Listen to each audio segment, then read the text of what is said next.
guys are afraid that we'll go live and you'll be eaten or something like that. Are we live? Oh, yeah. to us. Hey, everybody! Welcome to Tales from a Savage Land. Don't mind That's my verde sauce. Don't mind the cast. They're just having a little bit of grubbage. We should get one of those British subway signs that instead of saying "mind the gap" says "mind the cast." Nice. Oh, that would be actually pretty awesome. No Put it doubt. up. And then put it like behind. We could all get one and put it behind us. Yeah. That'd be cool. Oh, Oh, there it is. There it is. So, hi. Hello, everyone, and welcome to Tales of a Savage Land. I'm Will DM, and I don't give a shit what Adam says. He's probably not even watching, so I am the illustrious game master for this evening. And this is the fantastic cast that we got here, as always. So, this is where we play a Savage Worlds rules. We're using and learning the Suede rule set for Savage Worlds, and yeah, so that's us. So and this is episode 11. So we'll go ahead and let's introduce this illustrious cast. Who did I start with last week? Does anyone remember? Me, because I was eating grapes. That's right. And nobody's eating right now, so okay, fine. Oh, we're learning. We're learning. Yeah. All right, fine. Let's go ahead and we're going to start with Ari. Go ahead and introduce yourself. Well, I'm Grace. I play Ari on the stream. She's a sorceress, kind of at a little bit of a crossroads on who she wants to be when she grows up. And yeah, that's me. Excellent. All right. I've got a pretty exciting life event. I am expecting a nephew either tomorrow or Friday. Oh, that's Wow. cool. How old's the nephew? Newborn. A newborn?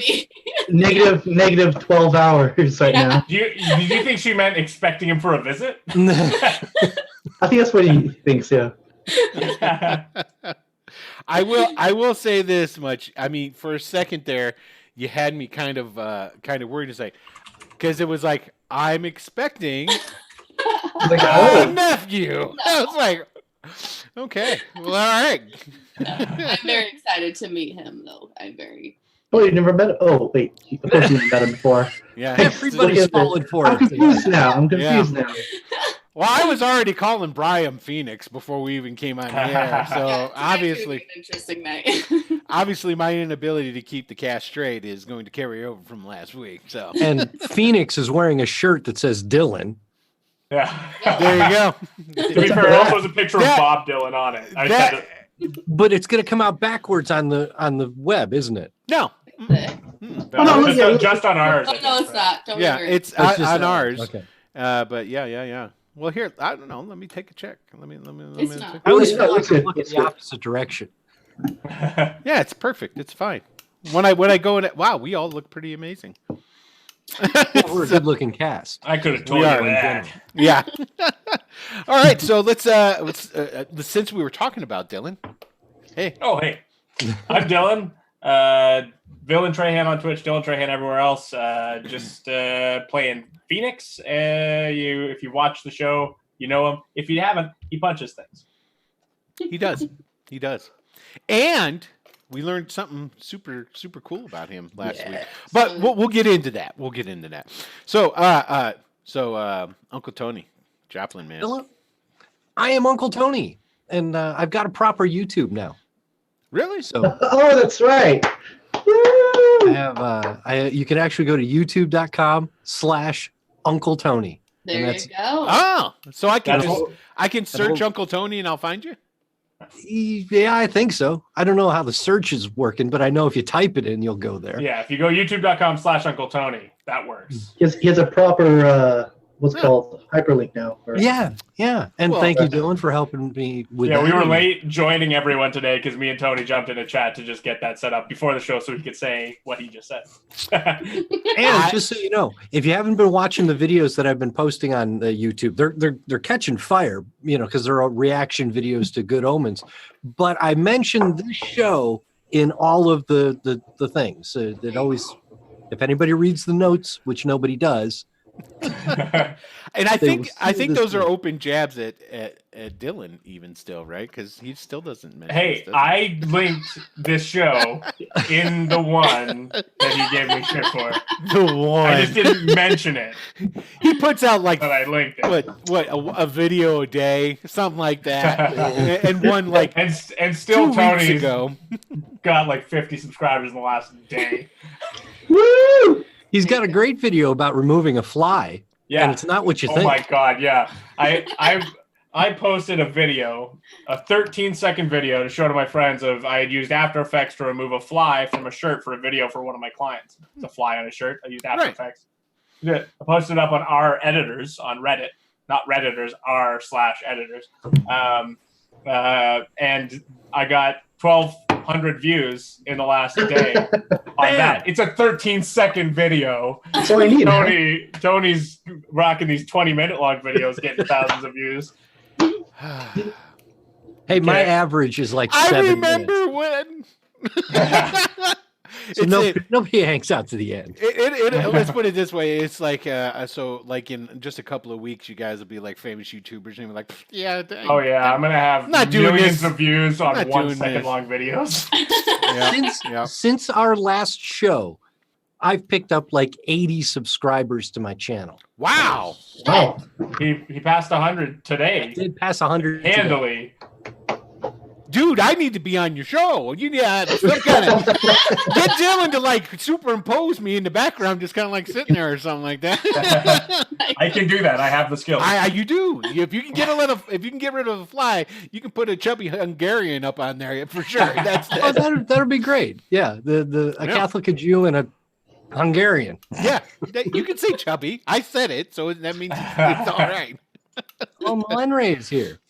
Oh, hey, Melinray, what's happening? But before that, we still have wait, who didn't we do yet? Oh, we didn't do Brian. Brian, say hi. Jonathan, go ahead. Sorry. Hello. My name's Jonathan. I play Brian, just a regular guy with a spear, just trying to be a hero, as he's read in his books. He succeeds, sir. He is a hero. I don't have any crowning achievement yet, and I'm waiting for that moment, so who knows? Well, yeah, that'll happen eventually. I mean, You've laid the killing blow on most of the big bad guys that we face. I think we defeated them evenly. You know, it was a team effort all around. I see, believe. just like a hero. So honest. I'm not sure about that. Just We're a like a team, hero. guys. We're a team. There it is. So I have to type in, hi. And don't make fun.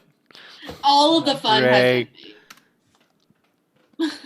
Okay, I did it. Excellent. So We're unmuted, right? oh fuck. Yes, we are. Okay. Yeah, because actually before I went live with the video, I just unmuted it and let you guys talk for a little bit. Smart. So if anybody tuned in, they heard you guys. Yeah, All going of through- us, or just one of us. No, you two. I'm offended. You were slurping on something, Fair enough. and Okay, somebody else was chewing on something. You know, that's all that is. I was drinking my LaCroix. We don't need to go through this. I only gotta say is that I did promise Melenray that we were gonna name a Zastadil bird after her. Oh. Wink, wink, nudge, nudge. Your way, Phoenix. Okay, so anybody else got anything spectacular that they wanna? One quick thing. Oh, hopefully it's not too I quick. got something today. Oh yeah. What is that? This is it's an Amazon box with Good Omens on it.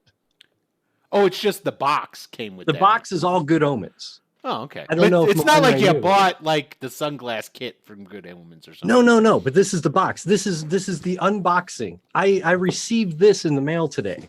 Oh, and okay. have not Oh, not so opened open it it. yet. Open it. For the rest of us that don't know, what is Good Omens? It's a television show. It's a show. Based And, off and of a book from of- Terry stop. Pratchett and Neil Gaiman are the two And who it's wrote got it. David Tennant in it, right? Oh, cool. Doctor Who. Yeah. Same. Sure. I know people that know Oh, that guy. You Tony, got- did you got a tell them bag. where the package was from? Amazon? Hang on. Right? Hi, Joplin. Enjoy your gift from Melenre. Oh. Look at here. She didn't actually want me to do this on the air because now she feels like she has to get everybody a gift. Yeah, Oh, yeah, no. yeah. Actually, you know what? I wasn't gonna do this, but she sent me a package too. Oh! No, I'm kidding. No, this just No came doubt, in the no mail. doubt. Hold I on, just hold on, picked yeah. it up right before the show. Yeah, and then mine actually came from Arnold Schwarzenegger, though. Oh. Me- Interesting choice. Mine we came go- from Amazon too, but I just ordered some new RAM for my computer because I. My, oh my. Ooh. I Is believe that they're weed? a collection of ascots. Oh, hell yeah! Yes, See how these look. Oh, handkerchiefs for your pocket, Well, this is which quite this shirt doesn't have a appropriate pocket. because you're not wearing an ascot, sir. Perfect. There we And go. I think that just got remedied. All right. Now I don't know how to put an ascot on, so I'm gonna watch this. Okay, so It yeah. takes time. You can Take- watch it. I tie it like a regular tie. Uh-huh. It's Okay. the only way I know too. Yeah. Okay. And then I've never worn an ascot before. A bit like a Yeah. regular Okay. Uh-huh. Yep. One more. Yep. And then look. Yeah. Oh. Yeah. Okay. Oh, okay. Oh, I see. And then yeah. And then just kind of Yeah. pull it up and tuck it in. And Yeah. Yeah. Now we just got to get you in a dickie. And Don't know what that is. oh, a you don't know what a dickie is? Allow me to tell you what a dickie I is. don't know what a dickie you need to is. get out more. Yeah. Enlighten us, please. Well, a dickie is a Show us your dicky. It's a well, we had to get kicked off of Twitch sometime. There's Yeah, a warning at the beginning of the show. Yeah, That's disclaimer. true. Yeah, it's a rated R though. Do you have any like visual aids? Hey, if I was to show the dickie, this would all of a sudden turn into Jurassic Park. That's all I'm gonna say. That old? Oh, Yeah, I don't know pretty what that much. Pretty much, it makes noises like that too. That's the talking dinosaur. Yes, yeah. By the way, its name is Barney.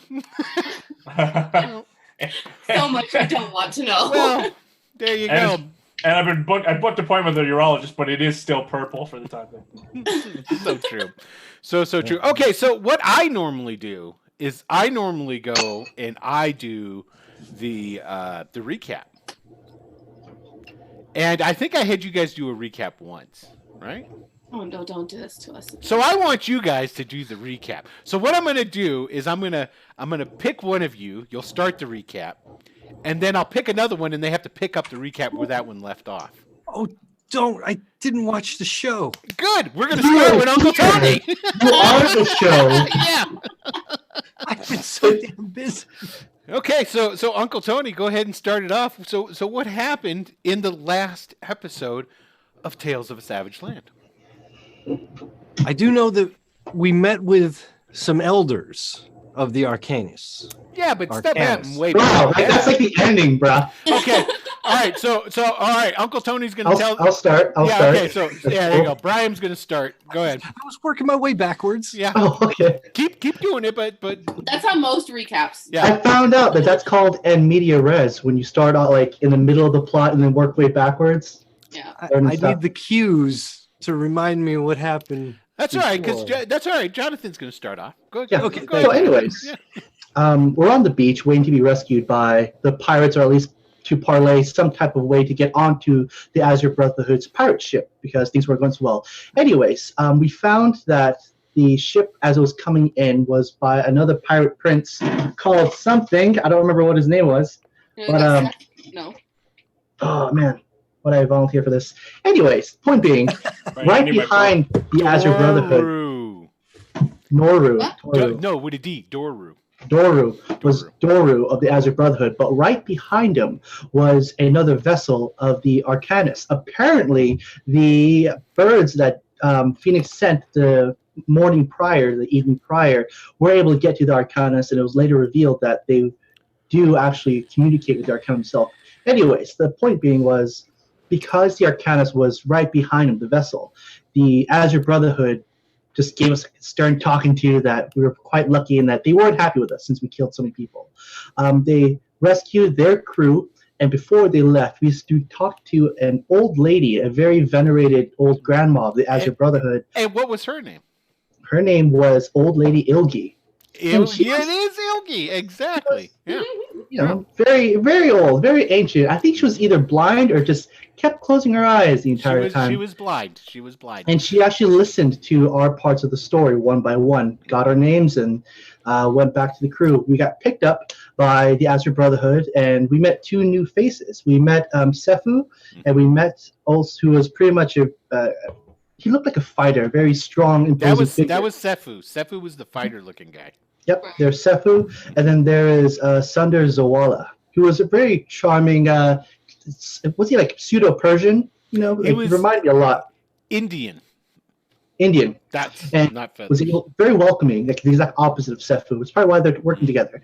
They brought us back and on their ship. It was just a 3-hour sail back to mainland, where we were, quickly brought into the city, and we met up with the headmaster of the guild. Well, first you met with who, and now we're going to go, because I'm sure Tony's had enough time to catch up. So what we're going to do is, to pick up the story from here, we're going to go to Grace.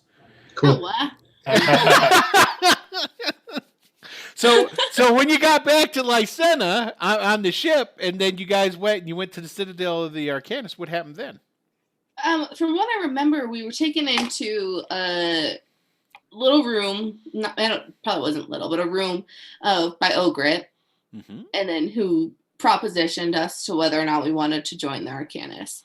And then I think it was once while we were all pondering it, 3 other men came in. Nope. You were close. You were right on your first assumption. Oh, did we say that we were going to be a part of Arcanus before that? Ogret told you guys that you had to say, before he would answer any questions or whatnot, you had to say either yes or no. But hold on a second. Hey, Dylan, what was the special thing that our guy Ogret had where he was trying to tell you why you guys were all so special? He had it was like Twister. But without instead of colors, it was just a thing that's pointed at us. Yeah, true. It was a spinner dial. Yeah, like a little. Yeah. I imagine a weather vane. That's a really good way of thinking of it. It was like a weather vane, or like a compass. I prefer Twister. As do I. But continue. Phoenix.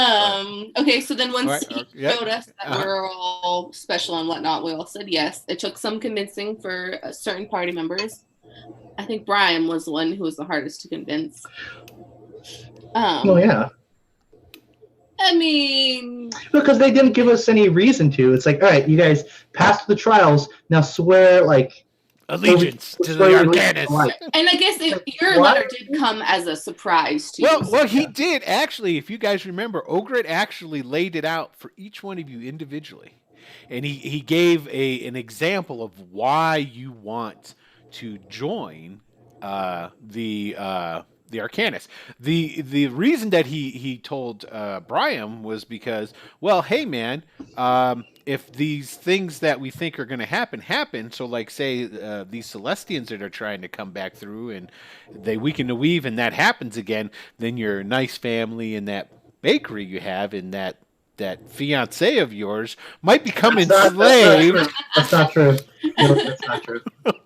But they would possibly become enslaved, and we need to try and keep that from happening, Then basically he told Joplin, "Hey, you've got a big family. You want to protect that family of yours, right? And that's how you're going to be able to do that."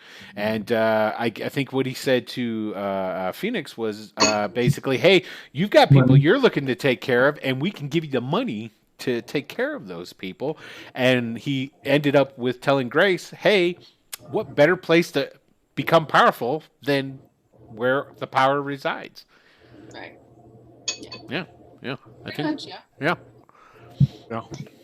Am I done? Do I have to say their names? Because I don't think I could read my notes. No, but there is a Benny for anybody who can name all three, because what happened next Well, was hang on here. I can name them if I can read my notes. maybe I only okay. have two. So I think I've got Nemerian, Bashral, and Alcala. Alcala. Alcala. Okay. Yeah. You're correct, Narmarian, Bashral, and Alcala.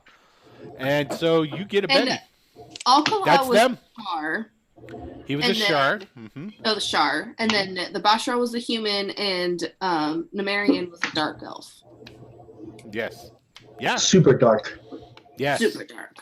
And they're talking about the Temple of the Moon, which is the group of Shar. hmm Of which Phoenix Evil may be Shar. Right. Exactly. Yeah. And then Phoenix was supposedly, they called him what? Tainted sleeper Shar. No, Oh yeah. descendants. They're called descendants. So You got some bad blood, fam. Yeah, and the Temple of the Shar are like, or the Temple of the Moon, are the like they can like tap into the descendants of the Shar at a point, and then they can do something potentially. yeah. Activate them. Mhm. So that sounds like we covered it all. So basically, you finished your thing. You came back to town. You were given the opportunity to join the Arcanists. You agreed. All four of you agreed. You did a shot of some kind of elixir with Ogrit to seal the pact. You swore the oath, just like if you were getting citizenship or repeating the Pledge of Allegiance. And then you met the Grand Masters, which are the three people that you had mentioned, and that was it. So yeah. Well, they actually also gave us the task of what they were expecting us to do to some degree, which is to find the Celestine that is out romping around the city. Mm-hmm. And what's his name? Azael. It was I only had. It would have taken me too long to find it anyways. Well, I'm looking through my notes to get it right. So Hey, Azael was the it first is Azael. one. It is Azael. yeah, Azael. yeah. I wrote down angely demony guy was my description of him. So There you go. Pretty accurate. Pretty accurate. So there you go. So that's what happened, everybody, last week, and so this is where we're going to pick up. So at the end of last week, you guys, the meeting concluded. The Grandmasters left. Ogrit was there. You'd all were given rooms within the Citadel. This is and they weren't just like a bedroom. You were given apartments, right? Okay. Yeah. And so basically, each one of you are shown to your apartments. Phoenix, when you get shown to your apartment, you are given the sum of 5 gold pieces. Shit. That's a lot. That's Yeah. quite a lot. Yeah. So somebody roll me a D30. I'm sorry, what? A D30? I'm giving you shit. There you go. 4. Okay, it's the 4th day of the new month. Okay, I don't have the months named out, and they're not some kind of craziness. So it's like 30 days long. So it's only the 4th day of the month. Technically, you guys would get paid like on the end of the month, but because Joplin, see, I did it again. I'm looking at Tony, and I'd say Joplin, because Well, stop looking at Tony. well, how can I look at that? But so the because Phoenix was kind of talking about, hey, I want some cash, so they're giving it to you kind of ahead of time. You're getting your stipend. Oh my God, Will! I just recognized your shirt. Do you like that? Snakes. Oh wait! I'll do it. Hold on a second. I'm looking for a standard. 2 snakes coming together, facing each other. that was really, really good. That Thank was you. excellent. Yeah. Thank you. Thank you very It much. just hit me that that's what your shirt was. The 2 snakes. You gotta do the 2 fists. Gotta That's how do you it. coming together, facing each other, but one. I always thought I wanted to do a bit in my because I'm no Uncle Tony. I did one little bit of stand up, but one of the things that I wanted to do was I wanted to do Schwarzenegger and put him into other roles and doing stuff. But some comedian, I'm pretty sure, already ripped me off doing that, and one of them was Schwarzenegger doing Captain Kirk. All right, here we go. I want to see it. You All can't. right, I'm going to do it. I'm going to do it. He's getting ready. Warm up to it. Starship Enterprise. My mission to go forward and find women. And That's about it. Yeah, that was. Thank you. That was. Thank you. That's the same bit with. Well, I won't say that. Never mind. Anyway, okay, all right. So hey, we're here to play a game. Let's do that. All right. So all right. So with everybody, I know all of you were going to be going and doing something, right? So what I will ask is, are any of you palling up to go do whatever you're going to do, or is this each and every one of you are going to kind of like go on your own and do your sort of thing? So I'll let you guys talk amongst yourselves and figure that out. If you're not, then basically all we're going to do, because we're just going to take turns on who's going where to do what. So I'm definitely going by myself. okay. That'd be my best. I think we're all by ourselves. Probably. I don't know, Brian. I think that you should probably go visit, or I guess Tony probably should go visit Brian's house. Why would he visit my house for? What, to find my sister? Why would she be there for? Oh, that's right. She works there. She works there. That's it. That's it. Yeah. So basically, what I want then is I want each and every one of you to roll me a d10. Happily. Yes. Oh, we can't do that for my character sheet. Oh, I'll actually open up Roll20. Sounds like on. one of those random encounter rolls. That's right. Roll it now. All right. So Ari got a 2. Brian, Joplin's got a 9.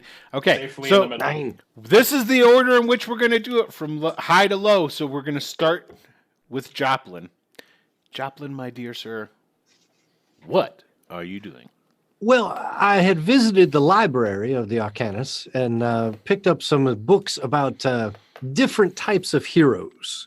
Now, the Arcanus library is expansive. I mean, it is just voluminous.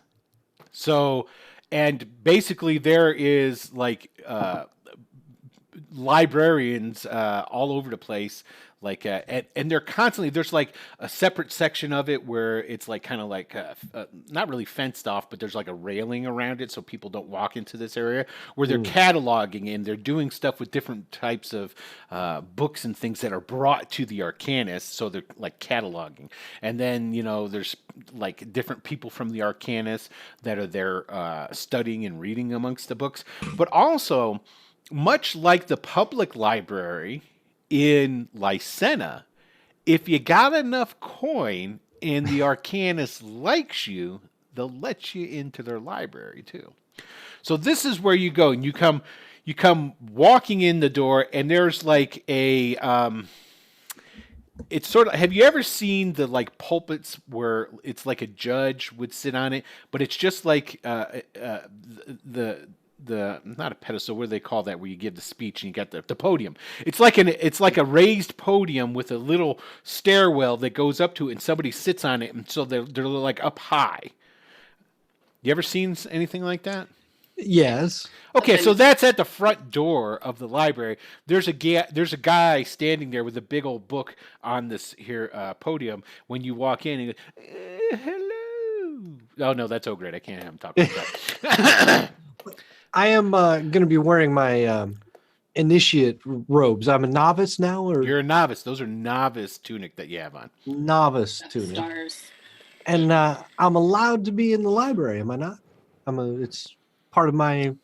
Well, of course, sir. You're allowed to be in the library. Is there anything we can help you find? Yes. I just need a few readable tomes, something on anti-heroes, thieves, brigands, and the like. So you want a history of, say, bandits and villains? Is this Not what a we're looking- history. Oh, fiction. Fiction, yes. That. Ah, yes. You want stories that, like campfire stories, to be told. Exactly those. And the more, if you have a young adult section or even a child section. That is so wrong. Well, we have these tales. It's the The Fabulous 40 Nights of Alan Markin. It's quite popular amongst the young people. And he goes, no, sir, we don't carry those kind of books here. Oh, But well, I would damn. recommend that book. And there's plenty of booksellers that are around town that you could find that. And here I thought this was a proper library. Exactly. And that's why you're not disappointed that we don't have Alan Markin in the Fabulous 40 Nights. I will look elsewhere for my books then. Excellent. Thank you very much, sir. Damn. Is there anything else we could help you find, though? Oh, I had put in a request for some smoke bombs that can be shot with my crossbow. Oh, yes. From the And he like looks in his book and he turns the page and turns the page. Ah, yes, this is still the library. And we don't deal with that here, sir. I But was trying to if- speak a little. if you were to go to gosh, what would be the proper name of that place? I mean, the armory. No, it's more like the the potions in a apocrypha. Yeah, he gives you some kind of technical name because I'm not a technical guy. And The alchemist, There you Yeah. go, the alchemists. That's the word I'm looking for. Thank you. that learning. And look, I'm not even going to look at the chat, and I'm just going to say it right now. Shut up, Adam. So, all right. Let me get over there. Let me see. Yeah, if it hasn't popped up yet, it's going to in a It's second. about to. Yeah, he So I will go there where I would assume my Novice- smoke bombs would be waiting Novice, for. what is your name? I'm Joplin Mayfair. Joplin. Well, Joplin, nice to meet you. All right. We're gonna go to the chat. What's a good name for this librarian? Because I have a feeling that he's gonna show up again. Because I have a feeling that not far behind is someone named Ari coming to the library.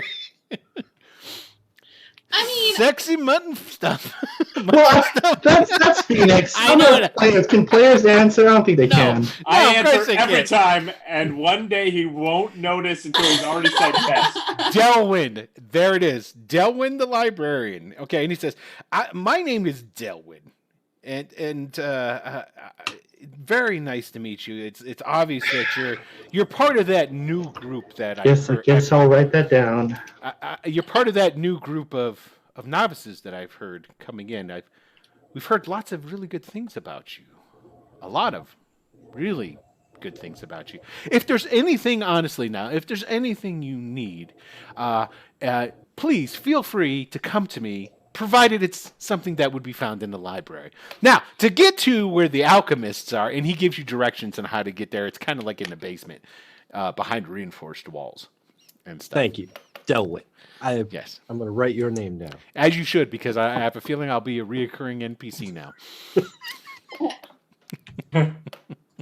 just passing. Yeah.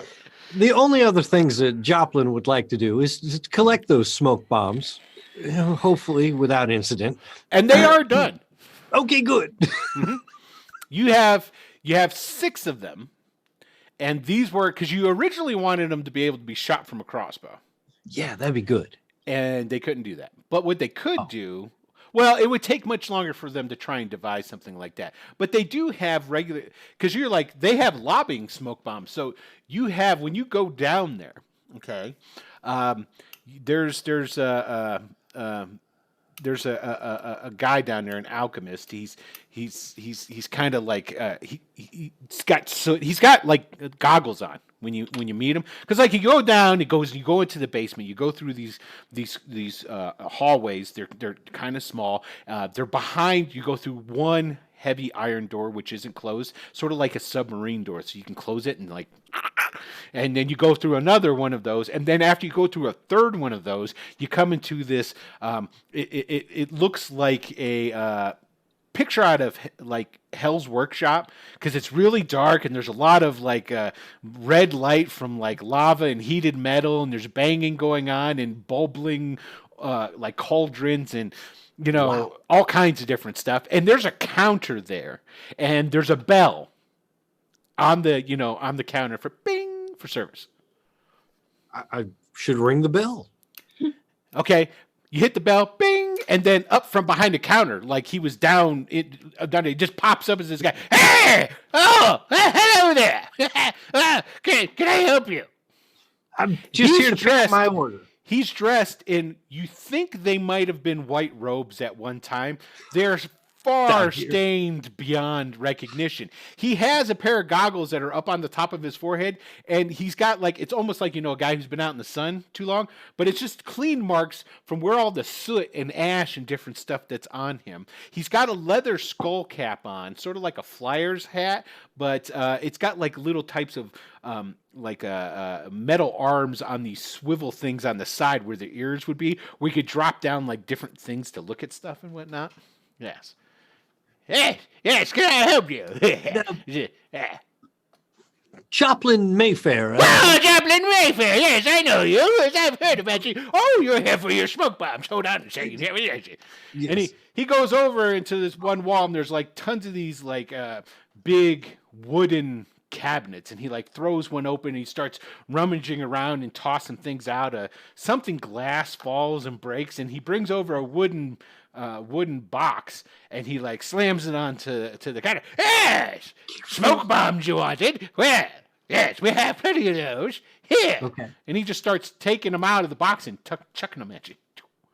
Okay. Well, all right. Thank you. Okay, give me a dexterity. Of course. Well, yeah, because he's chucking them at you hard and fast. All three of them explode. No, that really just depends on what he's going to roll here. So just straight agility roll then? Straight agility. If you have some kind of skill, oh yeah, baby. Well, we do have our bennies. Okay, so you want to spend a benny? No. Are you sure? I am positive. Okay, I think cool. he does. Okay, so what happens is he chucks one at you, you catch it. He tosses another one at you, you catch it, and you start fumbling. The third one comes in, you hit it, and it hits off of your shoulder and goes flying out into the air, and it like falls back over, hits the counter, bounces a couple of times, and it falls behind the counter. Okay, so you were going to get 6. Now you're able to get 5. You've got 5 of these smoke bombs. They're about the size of a plum. They're not really big, and they feel kind of like they're kind of squishy. Like almost like a tennis ball, sort of, or like a real hard version of a stress ball. Okay, and each one of them has this wick. Oh, I have to light them? Well, of course you have to light them. What do you expect? All right, that's fine. Oh, we do have the water activated ones. Would you like some of those? I got some. Hold on. And he goes running over to the cabinet. He's like rumbling around again, and then he starts chucking them over his shoulder at you. There's like 1, 2, 3, 4. So go ahead and give me another dexterity roll. Agility roll. Agility, Mr. Savage World. It's because I wore my Dungeons and Dragons hat. When I was running Dungeons and Dragons, I kept telling people, "Okay, roll your notice." So I do it for both. It's all good. What'd you roll? You got a 4. Okay. I got a 4. All right, you're able to catch these. You get 3 of them. Okay. Now these are smaller. These are like cherry bomb size. Okay. No wicks. No wicks. Yeah. Okay. And then he comes walking back over and he goes, "Oh, so you're the ones they've been talking about. Ooh, let me take a look at you." And he like pulls down one of these things and he pulls down another thing. Ooh, and he pulls that up and he gets like, "Ooh, well, yep, nothing peculiar looking about you. All right. So, anything else?" No, I think that'll do. You have a good day and try not to blow yourself up. What have you heard? It's not that. There's been no explosions in at least a month. That's excellent. And as he's talking, you notice that where that one dropped and went over behind the counter, there's like smoke starting to like billow up from over on that side of the behind the counter there. Oh, I think I'm gonna go. Okay. So you get your smoke bombs. Was there anything you were going to do after said smoke bombs? No, I may try to find my sister. I imagine I should probably go to the bakery for that. Well, you can go to the bakery. You guys do have an apartment that you share as well. Yeah, What I time? don't- What time of day is it? I didn't even. This is morning because you guys all Yeah. spent the night there, right? Okay, all right. Well, I spent the night at the academy. I think I'm the only one. Mm. No, I was at the I academy. think even Phoenix spent the night there. He just got up early, just like you do. Hmm. So I even look. What do they call that? Where you start in the plot and then you regress it back again? What do you call that? Media res. Yeah. So Retcon. we're kind of doing it that way because we all know that Joplin got up last. This is true, though earlier than before. Yes, He's getting better. Yes. It's getting better. Yeah. You're Character learning. You're learning. I haven't beaten anybody yet, but I'm Yeah. I'm getting early. Yeah. All right. So you're gonna go to the bakery then? I'll go to the bakery and Okay. So we're gonna Switch pick up chicken. you going to the bakery after we deal with other people because Do that. yes, because there's gonna be stuff that happens before you show up to the bakery go. because you were the last one up. So. So let's see. Speaking of bakeries, next one up, it's Brian. So Hello. I gotta ask, what time did Brian get up? Whether I want to or not, I always get up at 4 Okay, because have to get everything ready. yeah. This- And Phoenix gets up Life. relatively almost around the same time. You're just like what, a half hour after him, roughly? 4:35. Most of the cleaning gets done in the morning. Yeah. Okay. All right. So it's the morning. You get up. Now, when you guys get up and you go leaving out of your, and I should have said this for Joplin as well. When you leave your room, there's hallways that lead from like where all the apartments are. They're long hallways with like a roundabout at the end of them. But that route, it's just like a circular, it's like ends in a tower or something like that. But you have to go into the main room where there's like one of those like lounge things. And then from there, there's hallways that go to different places. When you guys leave, there's somebody in those places. They're servants. Okay. And so they ask you if you need breakfast or anything along these lines when you show up. Wow. So he asks Brian if, there's like some like 17-year-old, girl there What? sitting on a stool. A servant, an Arcanus servant. So like when anybody comes in there, is there anything I can do for you, sir? This is 4 a.m. in the morning. Yes. Well, there's always someone on duty. Of course. No, I'm not hungry. Oh, And okay. I'm just here for water. There's And then, and she shows you where there's a pitcher and some glasses and what have you. So and then I'm just going to get a cup of water and go back to my room, I suppose. I thought you were going to go to the bakery. It's still pretty early. It's 4 a.m. Oh, look at this! He's gonna sleep in. I'm so proud of you right now.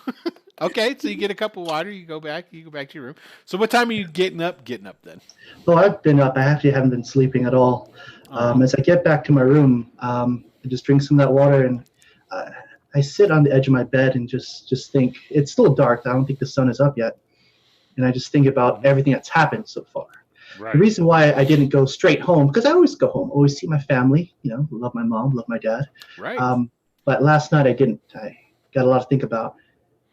So as I'm there in my room, I just think about our adventure so far. We've accomplished a lot, but mostly what I think about is Jada? I think of somebody. I think of all the bodies. I think of the pirates on the beach. Yes. I think of how I was there with Askar guy and Phoenix, but we're all covered in blood on the beach. Mm-hmm. I think about the boars and how everything that was left after the boars were done with those other treasure hunters that we were with. I think about the alabaster men and their bodies are now, and I imagine as I'm sitting there in the dark in my room, all these bodies are piling up in my imagination. Aw. And all this destruction is here, and this isn't what I signed up for. I went to the Arcanus to learn magic, and I've seen that though. I've seen like gods and Celestines, and I've seen magic with my own friend Ori right next to me, casting blue light constantly. But Mm-hmm. Mm-hmm. Everything in my room is covered in bodies. There's two things I want you to do. One, I want you to roll me a common knowledge roll. Okay. Common knowledge. Mm-hmm. Common knowledge. Here we go. That work? Nope. No, not yet. It's coming. I feel it. It's got a lot to think about. There it is. Okay. Oh, there's a 4 there. It's a 4. Yeah, you got a 4, so you got a success. So as you're thinking about it, and you're thinking about all the bodies, you start thinking about, well, you know, as you were growing up and you were reading about heroes and those sort of things, that's what you wanted to be. And you're starting to make correlations between what you've done up until now and the heroes that you've read about. And there's one thing that does come to your mind. Well, two, but the first thing that comes to your mind is you're thinking about those heroes. You think about, well, you know, I guess a lot of my heroes did kill people, but they were just obviously evil. They were the ones, it was the dragon with the princess. It was the evil necromancer. And just most of the people that you've had run-ins with now are just, they're more like regular people. Yeah, in the stories, they leave out the bodies in between. I'm coming to realize Exactly. that. So you're starting to see, you know, that comparison. And then you think about your dream. We're on the same track here. And if I can take some like artistic liberties, as I'm looking at these bodies, just like in any movie, I see the blood I'm imagining on the floor just start to ripple. It's like a doom, doom. Because off to the side, I see that in the reflection, kind of inverse, I see that same man that was in my dream, in the same angle, a reflection in the waters. And as he's using his spear to hit the ground at his feet, which is the surface of this imaginary pool of blood, I think that's when the sun is starting to rise, and I'm starting to make those connections that heroes have to go through some grueling tests. And I think as I'm coming to this realization that all the books that I've read, all the fantasies, all the heroes and glory, some of it gets dirty. And there are greater evils to fight. And I think that's when the first beams of sunrise come through my window. They shine on my spear, which is just so happening to be resting right where that man is standing, but inverse. And so I get up, leave the water, grab my spear, and I look at it. There's the same spear I got from the bakery, which is pretty much just a curtain banister, a curtain rod with like a spearhead attached to it. And I realize that this isn't going to do. So instead of going to the bakery, if I can, go to a proper blacksmith, or apparently there's another armory in the Arcanus I spoke to the elders about. I'd like to head there as the sun is rising on a new day. Not a problem. So this is what ends up happening then, is that you go out and you go back out and you go into the hall and you walk, and there's the lady sitting there, the servant, and you ask her, and she goes, "Oh yes, my lord, I can tell you exactly where the smithy is, and the smithy runs all the time. And come with me." And she leads you across this room and down a hallway a little bit, and there is essentially there's a door, because there's doors all over the place in this. You know, it would be super easy to get lost.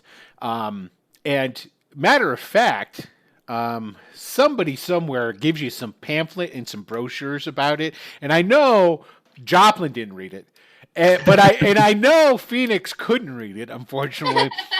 But you probably did. You probably went over your introductory pamphlet about it, and the way you can tell where you're at and where you're going inside the citadel of the Arcanus is along the along the top of where the, oh god, what do they call that? It's just like baseboards, but they're at the top of the ceiling. You guys know what I'm talking about? You know, how like crown molding? Basically, there's carvings all along the top where the wall meets the ceiling, and they're like lines. They're just lines. There's like 3 lines, and every so often there's a symbol. It could be a circle. it could be a diamond, it could be a square, and basically that tells you where you're at as far as which part of the citadel. When they're in groups, it'll tell you what is in the door that is beneath it, sort of thing. So it'll take some learning, but that's how you guys know. Because otherwise, walking into one part of the Arcanus' citadel is just like walking into another one. It isn't until you go into rooms that things become different. But anyway, so she takes you over and takes you to this door that's there. She opens the door, and there's a big-ass dumbwaiter. Now, you know what those are, right? The things that go up and down? Yeah, the things that go up and down. They would like put. You see, like in old movies, they get the midgets in there or whatever, or the small people, and they go up and down. But this one's big. It's big enough for someone of considerable size and weight. It's almost as big as the door. And she goes, if his master would please just go inside and ring the bell and ring it 3 times, and this will take you down to the smithy. What is the craftsman's name? Dolgar. Dolgar. Mm-hmm. Thank you. You're welcome. I'm Brian, by the way. Brian, I'm an NPC of no name at this time. We change quite often. I'm sorry, your name was Mona? Yes, Mona. It was Mona. Thank you very much. It will be your job to remember that Mona is, she's got the 4 a.m. to 8 p.m. shift. Okay, so do you get inside the dumbwaiter? Absolutely. Okay, so you get inside. She closes the door behind you. When she closes the door behind you, like the light that's coming in through the door, it starts to go and it recedes, and then it closes. And for a split second, it's pitch black in there. And then you notice that there is a little crystal-like, bulb on top of this thing, and it starts lighting up ever so slightly. And then there's like a soft light in there. In the on the wall of the dumbwaiter is like there's a bell, and there's a little rope attached to it. You 3 times, ching ching ching. Oh yeah, absolutely. Okay, and it takes a couple of heartbeats, and then it shifts. It like shakes a little bit, and then it starts going down, and you can hear as the gears and whatnot move, and the rope lowers it.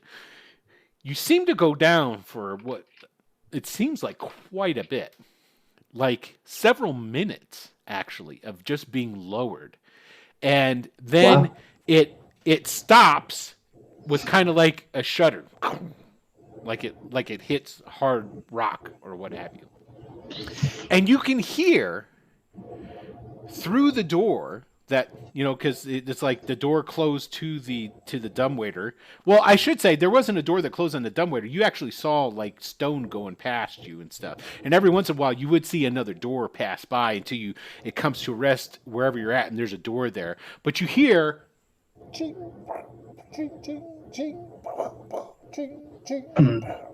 If I can, I'm gonna start to open it then. Okay, you open the door, and as you open the door, that light, that soft white light, recedes above you. And as you open the door, this harsh red orange light comes in, along with ever so faint smoke, just kind of like whiffs into the dumbwaiter where you're at. You step out into this hallway. Well, actually, you don't step out into a hallway. You step out into a wide open, huge facility. It is at least, we'll go European this time because I normally say things in American terms. It is at least the size of 3 pitches for soccer games. Oh, okay. That's what a pitch is. That's the field. Football game. See, I still went American. I tried, guys. I tried. So, like baseball pitches? Like, what is yes. that? And there are essentially anvils, and there's like tracks all along the ground, and there's like mining carts, and they're full of coal, and over here this one's full of like raw metals, and there's what appears to be rounded like tunnel entrances that lead out and what have you. There are racks and stands with weapons and armor and all kinds of different things, and as you step out of those doors, all of these figures that are in there working stop. All the banging stops, and it gets really quiet, and each and every one of these creatures are only roughly about 4 feet tall. Whoa, they're not humans. They're dark, and you can't tell because it's dark in here. It's like you can see, but it's I hate to use the same reference again. It's sort of like almost walking out into like Hell's Forge. And they all have very long hair that are usually it's like heavily braided, big bushy beards, and their skin is either dark in color or dark because of their surroundings and just dirt. They all wear heavy leather aprons and all have these shiny, like glowing embers of eyes. They're yellow embery eyes, and all these eyes turn and they look at you as you get out. Oh. Do they all look the same, or is there somebody that looks to be in charge? They all look the same. They all are wearing these heavy leather aprons. None of them are wearing shirts, and they're either wearing just breeches and boots, or they're wearing like shorts and boots. Stepping out of this ginormous, oversized dumbwaiter, I'm just going to approach the first one if he's right nearby and ask him. His name was Dolgren, is that right? Dolgar. Dolgar. I'm looking for Dolgar. He's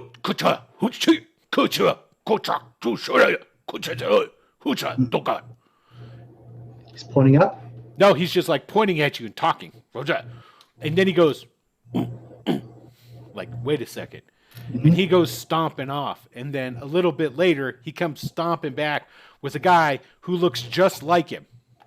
And they start talking in that really harsh language again. You have no understanding what it is. And this one guy, the only difference between this guy and the guy who went off to get him is the guy that he brought back has a little less hair. It's a little receded. You think it's got some gray in there, but you're not really sure. And he's got a scar going over his left eye. And where his scar goes over his left eye, that eye isn't that bright ember. It's dull. It's dark. There's no light coming out of it.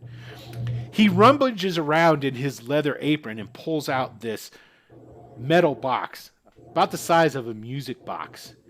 And he winds it up for a little bit. Then he sticks it against his neck, and he goes, "I am Dolgar." Master Dolgar. And it's humming and it's buzzing as he has it up in there. So I recognize him and bow my head to the master craftsman, and I'm going to ask him, if I told you that this spear, and I'm going to take my spear out and hold it, present it to him. He takes it from you, looks at it, and he chucks it. He just throws it aside. That is crap. We give you better. Come. We're like minds, you and I. Then I'm going to take one step forward, look at my spear where it's in the junk, but then just follow him. Okay. So basically what ends up happening now is he takes that little music box and he puts it back into his apron. And all of this happens with no conversation. They don't say shit to you. They take you up. They measure you up. They strip you of your clothes except for your underbridges. They go through. I'm Mormon. They go through and they get out like different types of like it's like I don't want to say Under Armour, but they have like there's the padding and different types of layers that will go onto an armor, and they start putting this stuff on you and what have you. They put essentially a big shiny breastplate on you, and they give you greaves and gauntlets, and they give you this helm, and then they go and they give you this short sword, and then they bring out and they give you another spear. The spear isn't quite as long as the one that you had. It's about as tall as you are, because yours was a little bit taller than you. But it has a wide blade to it, and everything is really intricate and engraved and what have you. And after they get you all suited up, they put boots on you, all kinds of different stuff, right? And then after you're there and you're all suited up, the one guy, Dolgar, comes over to you and he takes out the box, winds it up again, puts it to his throat, and he goes, "Close your eyes." I'll close my eyes. Okay. And then you hear like some rummaging around and different stuff, and you hear like people spitting, and then you feel like, there was like some water sound, and then you feel like just water or some kind of liquid just kind of like gives in droplets all over you, and then it's just, and then there's and like you see like through your closed eyes this big whoosh of light, and then he's open. You open your eyes.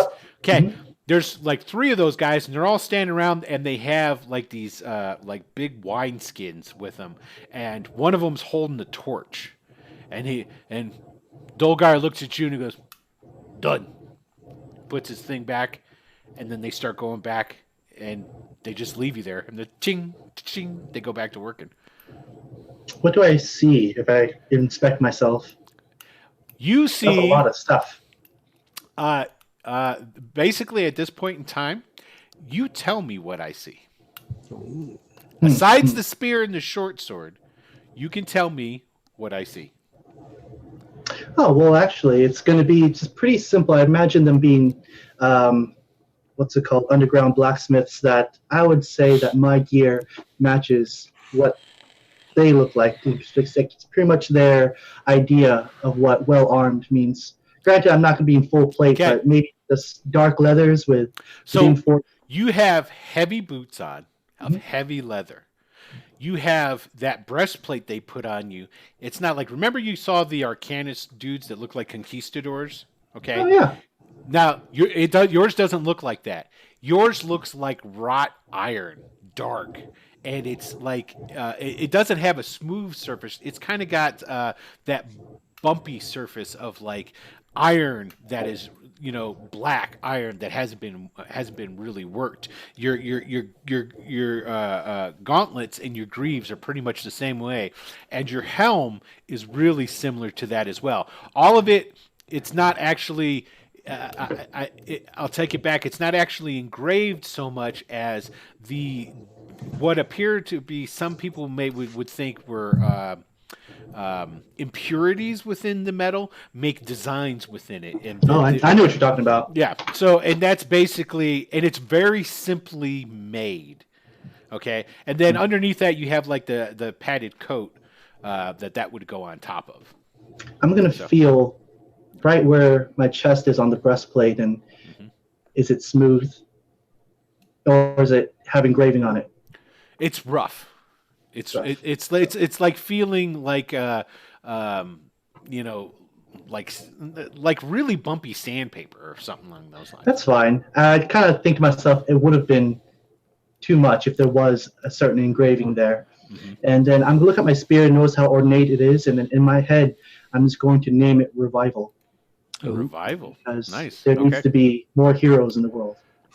And then after that, I'm gonna look around. No one's paying any attention to me. If there is any table anywhere or any anvil not being used, I'm going to, let's see, I have about, what would be a good amount for this gear? I have about 80 silver.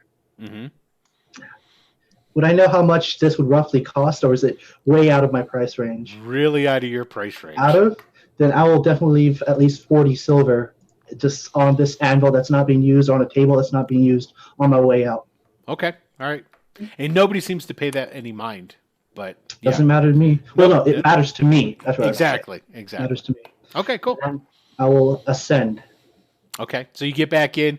How many times do you do the bell? Let's go 3. See if Okay. that happens. It takes you right back up to where you were at.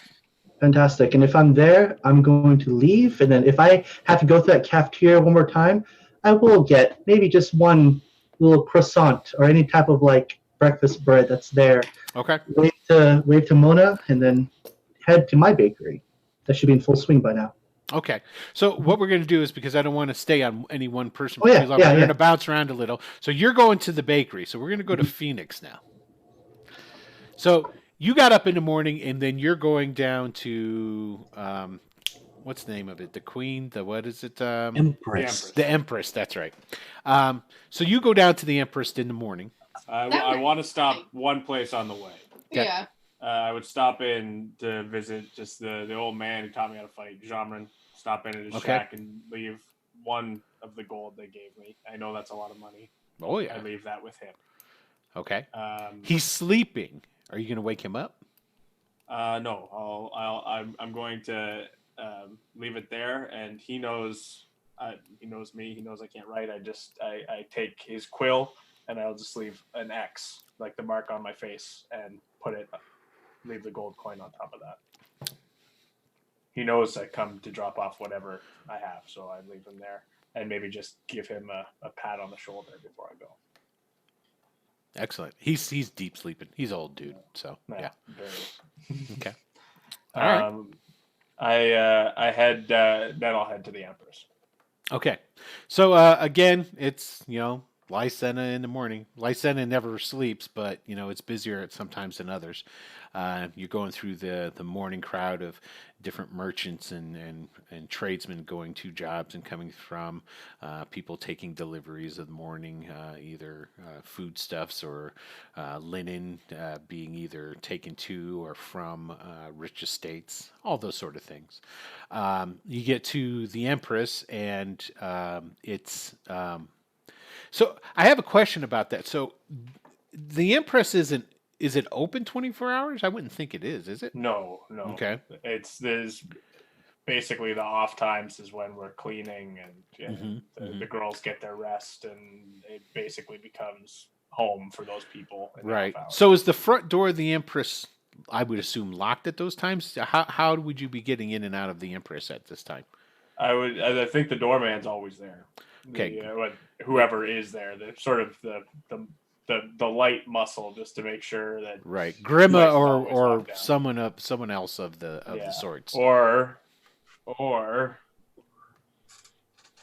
like I didn't write his name down. Faring.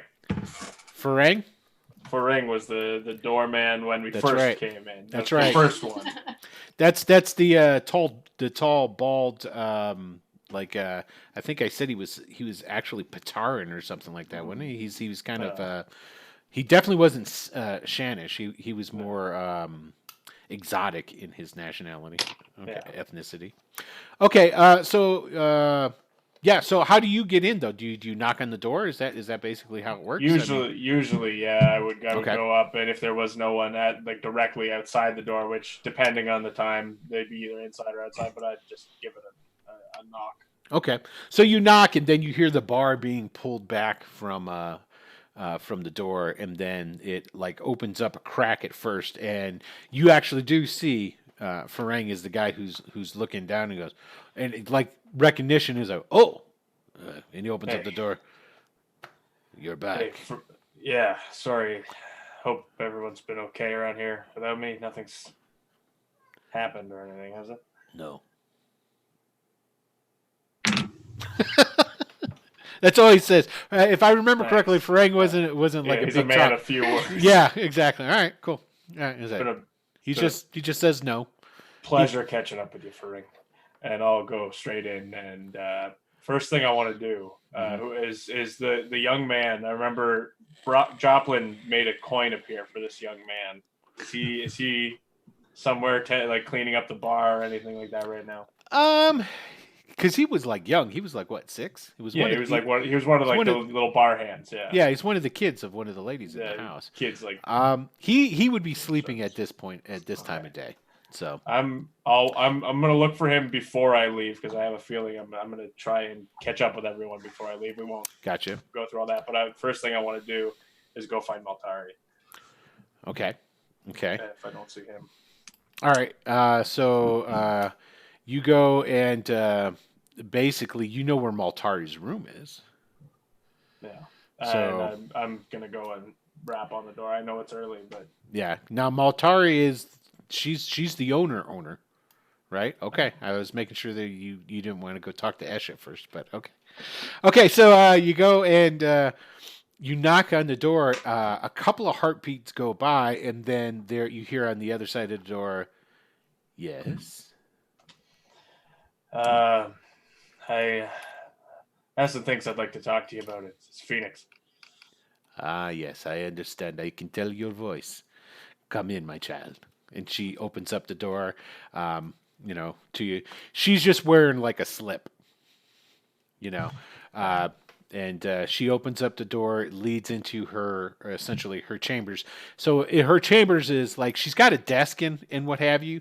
And then there's like a little opening with like, it's not beads, but it's like curtains that are hanging down, but they're gossamer like, so you can sort of see through. And you see her bed back there, and it's unmade, and there's somebody in the bed, but they're still sleeping. You can't really make out who it is. So she comes over and she sits behind her desk. You have been gone for some time. How is the Arcanus? Are you one of them now? Did you wear the shirt? Did you wear the tunic? No. Okay. Still tucked in my Okay. pants.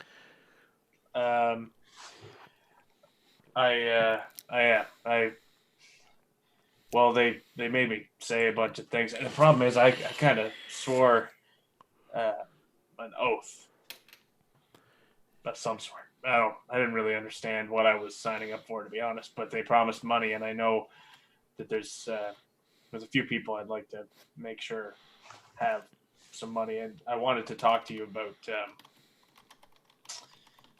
the young boy that I don't know all the kids' names around here. There's too many of them running around, but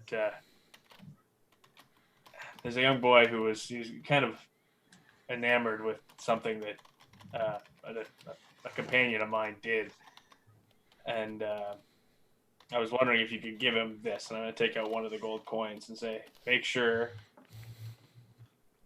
that he shares. You take out a gold coin. Yeah. Montari reaches across and she takes the coin from him and she goes, "Oh, my child, this is way too much money for you to be giving to these little children. But what I will do, exactly, I will make sure that this goes to all the children." Yeah. Because there's quite a few kids that are here. Yeah. They put them to work from time to time, but then there's rooms in the back. They're like basically like a daycare, where like kids tend to go. The older kids take care of the younger kids, and depending on how dependable those older kids are, then those kids might actually go out like that one kid and like do other chores within the Empress. So you say you have taken oaths, so you are now Arcanus? Yes, ma'am. And I don't think I'll be around as much. She stands up, comes from behind the desk to where you're sitting, and she kneels down next to you. And she goes, "Phoenix, it is a great honor for me to know you. You are a great and wonderful, powerful man. We've always known this of you. There is mystery that dances behind your eyes. Thanks. Don't forget us." No, of course not. Well, I mean, I'm going to be here as often as I can be. I can still help out. She puts her fingers over your lips, kisses your forehead, and goes, "No more, my son. We will always be your family, but we are no longer your main concern. You are destined for something far beyond this whorehouse. Go. Fulfill your destiny. Come back from time to time and tell us. I wish to hear. I will. But I have a question for you before I go anywhere. My mother. Yes. I have a feeling there's something in my blood that she's given me. I don't mean like hepatitis or anything like that. I mean, it's a whorehouse, so she probably assumed. I don't know. Yeah, right? Yeah. So, yeah. But I was wondering if there was ever anything about my mother that you could tell me, that maybe any signs that she might have had any sort of powers, or have been. No. If she ever told you any stories of maybe her parents, or. No. Phoenix, your mother was nothing, and please take no offense because we are all this here. She was a whore. Nothing more. She was a waif from the streets to which we took in and we trained in the arts so that she can make a profession and so she could take care of her little boy. And then your mother was not a very strong person. You know this. This is why she died. I know. I was just hoping that maybe there's something about her that maybe. Something extraordinary? Yeah. I know of one thing very extraordinary of your mother. You. I think maybe a little bit more than she ever expected. But of course, you are Arcanus. I think I might be a little bit more than that. Of course you are. Like I say, it dances behind your eyes. It always has. Have I ever done anything when I was little? Did I ever, I don't know, disappear? Anything like that? No. Transform into. Transform? I know it sounds. No, Phoenix, but I would see you fall down a flight of stairs and get up like it was nothing. You've always had an incredible talent for being able to take punishment. Hey, I'm getting better at it too. As I'm sure you are. All right. Well, I'm gonna go say hello to some of the other girls before I leave again, and make sure the kids know where I'm gonna be if they're ever looking for someone to be a punching bag. We are all very proud of you. You know this. We all look on you, at least the older girls like myself and Esha and Grima.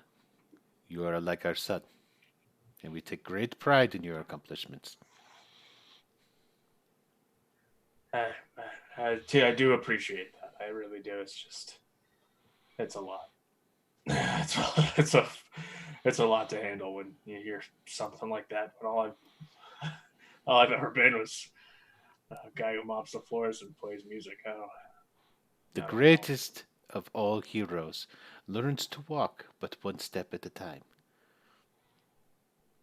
But keep in mind. That sounds like it means something really important, and I does. don't know that I get it. My son, but also keep in mind that the greatest of villains also learn to walk one step at a time.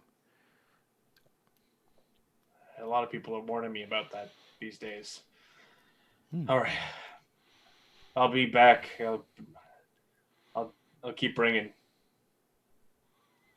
just some drop in the bucket. Yeah, just so long as you come. That is all that matters. Thanks. Yes. And she walks you to the door, and before she opens the door and before you leave, she grabs your hands and she holds her hands. Now she's as tall as you are. You know, Maltari is not like any kind of a waif or anything.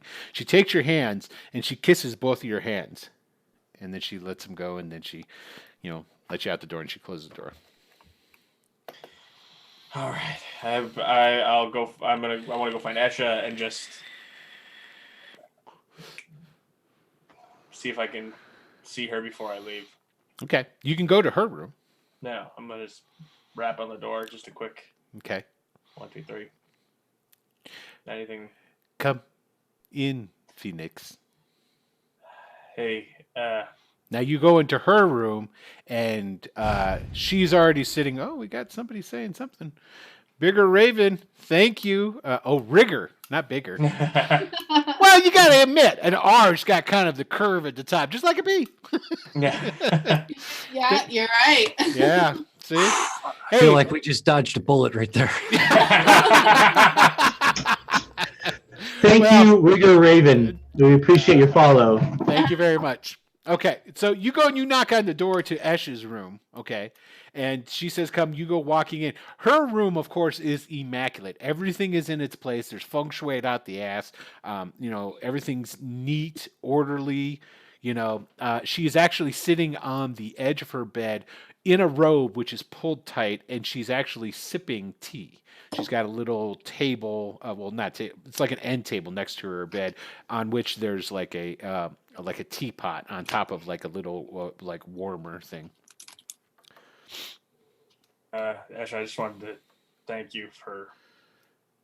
You made it, did you not? Yeah. This is great news, my son. I am very glad to hear this. We all knew that you would make it. There's something special about you. Keep hearing that. Well, I it just is wanted to say thank true. you. I couldn't have done it without you. I know my partners couldn't have done it without you. Yes, And we appreciate it. I did nothing. It is quite all right. She puts her cup down, and she walks over to you and says, I guess we will see much less of you in the future. Yeah, but I'll still be around. Good. If I mean, it looks like for now they're not sending us anywhere too far afield. We're just. She Maybe. pulls your tunic out of your belt. She reaches down in behind, because I know you got kind of like stuck back, Yeah. So she reaches in, she pulls it out, she holds it out, looks at it, then she puts it up, just like a mom dressing their kid, puts it, like folds it and then puts it under your neck. I think, Phoenix, that you should wear this now. This is you. This is who you are.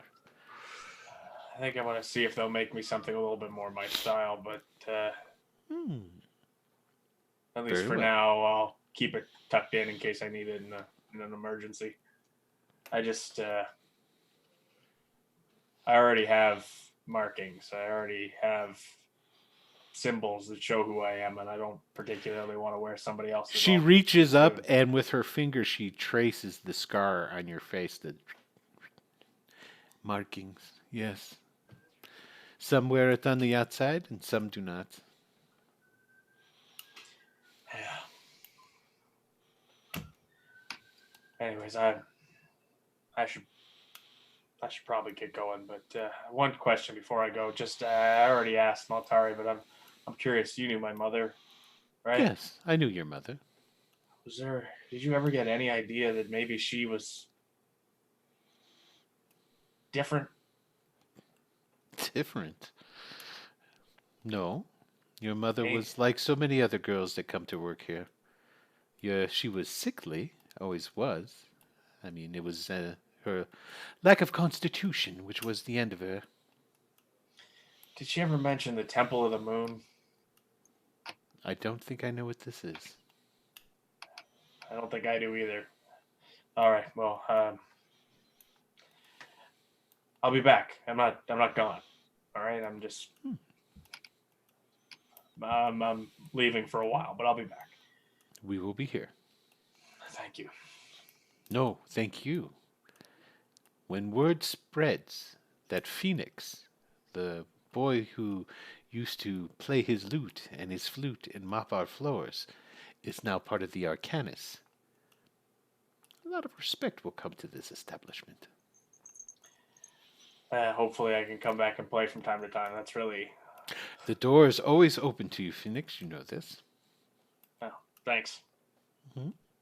Thank you. I'm gonna go clean up my closet, I guess. Yes. And I got a new place. So you should come and see it sometime. I will. Cool. All right. Well, Maltari and I both shall come sometime to see. that'd be great. All right. I'm gonna go say bye to the kids and all that stuff, and I was the awkward like, okay, well, Yeah, and it's always awkward with Yeah. Esha anyway because she doesn't show any kind of affection towards you. Yeah. You know, she says things every once in a while, but she doesn't. Unlike Maltara, you know, she gave you kisses and all this different stuff. I mean, but yeah. So So I'll go clean up. I pick up my instruments. I've got a few. I've got the violin, and I keep a lute and and just like a little just like a hand drum, like one of those little Right. hand Yeah, drums for just like with the thing tied to it, like it's like. gotcha. I Okay. grab those, put them in a. I guess I probably don't have a trunk, but I'll Bed sheet. wrap them in the bed Like sheet. it. Yeah. Spin it like a bag Right. of bread, like Yeah. throw it over my shoulder and head off to.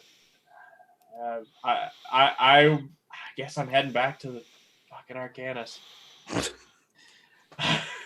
hmm I mean, it's only you still have 2 more days. Yeah, I know. I need to find out where I'm going in 2 days, though. Yeah, I think that didn't the person in the hell? I know Tony watched already. Did anybody else go back and watch the other stuff? Brian didn't. I know that. I didn't get a I location. didn't. I can't Okay. do it. What's the question? About because You didn't see it, I don't think. his dream. Can Oh, we no. take my headphones off? I can Of take course I don't. I still have to I watch know, it, I so know. I'm- There's only one shyster in the group. Because we weren't supposed to. Did I Those were the rules. I can be trusted not to meta. Of course you I can. trust That you. I'm not I worried trust about. That I'm not worried about. Because I think he said it. I think in the dream it told you where to meet for. Yeah. We're gonna say it did because Okay. I'll have to go back and I'll check. And if it didn't, we would just go back and we would meta that out and. I'm okay with that. Yeah, not meta. Saves but, saves me a day or two of searching the streets while my friends ask me where I'm going. I think it was basically it was a park or something like that where you were supposed to meet whoever you were supposed to meet. So Yeah. so okay, all right. So then you go back to your Arcanus. All right. So that leaves us with dun dun dun dun Ari. But hey Yeah. guys, guess what time it is? halfway. Yes. Break down. Yeah, hold on. Let me find. I got to set it up here right quick before we go to. There it is, right there. Okay. It's essentially it's break time. So for all of you great and sparkling individuals who have decided to tune into this episode, we will be back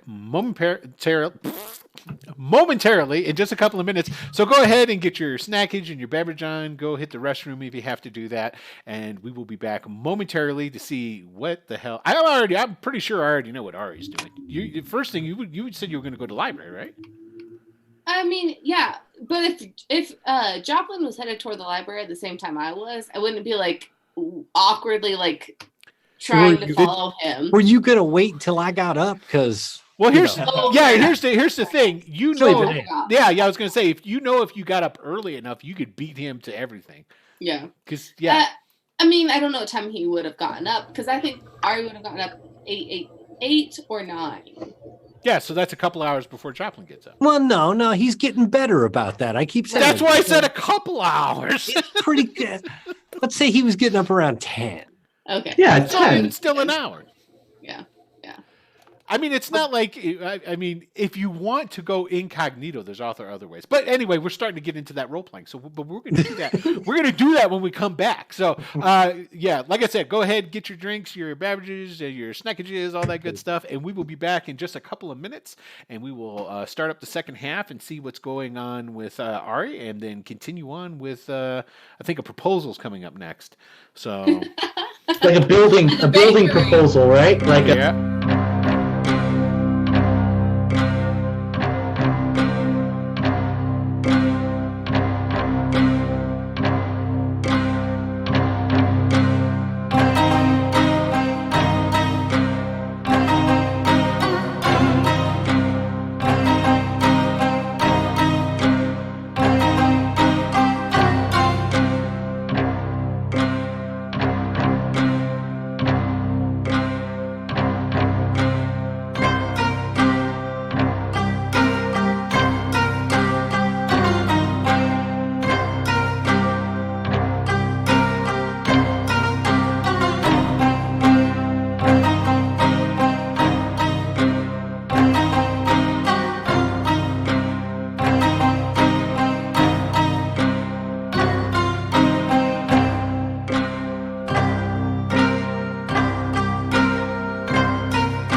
Hello, and welcome back to Tales of a Savage Land.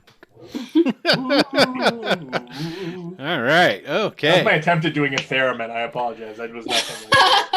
I know what a theremin is. There it There's is. a reference he gets. You are our Captain America. You are. I understood that reference. You know what? If Captain America was to play an instrument, I could see him playing the theremin. What? Interesting. Sure. You would have played a Using his theremin? he'd be using his shield in some kind of way to help with the playing of the And themin. he's a man of finesse, I think, as Yeah. well. Yeah. He's out of the heart. Bloop, bloop, bloop, bloop, bloop, bloop, bloop. Yes. Yeah. All right. So like Harpo Marx. there you go. All right. So last but not least, we have Ari. So let's jump right back in and pick up. We've got one last person before we move on to the other stages of everything. So what is Ari doing in the morning? She wakes up and I mean, she'd cast her normal spell on herself to make herself look what she thinks is presentable. first, I want you to give me a spirit roll. I Ooh. Yes. gotta open up Roll20. Ooh. Okay, So you have a good dream. that's good. Good dreams are always good, right? Yep. Yep. There's some muscular men involved in the dream, or I should say, man. Man, But yeah, it's a good dream. Okay, cool. All right. like the level of the dream that nobody else knows about. Yeah. Okay. Joplin certainly has no idea. Hmm. So yeah, especially maybe knowing that she would make herself look better than she normally does. Gotcha. Okay. So she gets all dolled up. Okay. Yeah. Mhm. And then heads to the library and absolutely goes past Delwyn, buck him straight to the restricted section. So you start walking in, and Delwyn's like, "Miss, pardon me." Nope. I didn't know you could do that. Now there is no restricted section in here. It's all just No, hang on. The last time I was here was 9 silver to get into the restricted section. you're still thinking of the public library. You I were went to the net. This is public library before. that was the Lycena library. Oh. This is the Arcanus's library. Oh. Much more Oh. prestigious. Thought it was okay. No children's section. No children's section. They don't have No that. young adult or children. Prestigious. Yes, Um, exactly. So I mean, okay, well, I guess that changes things for me.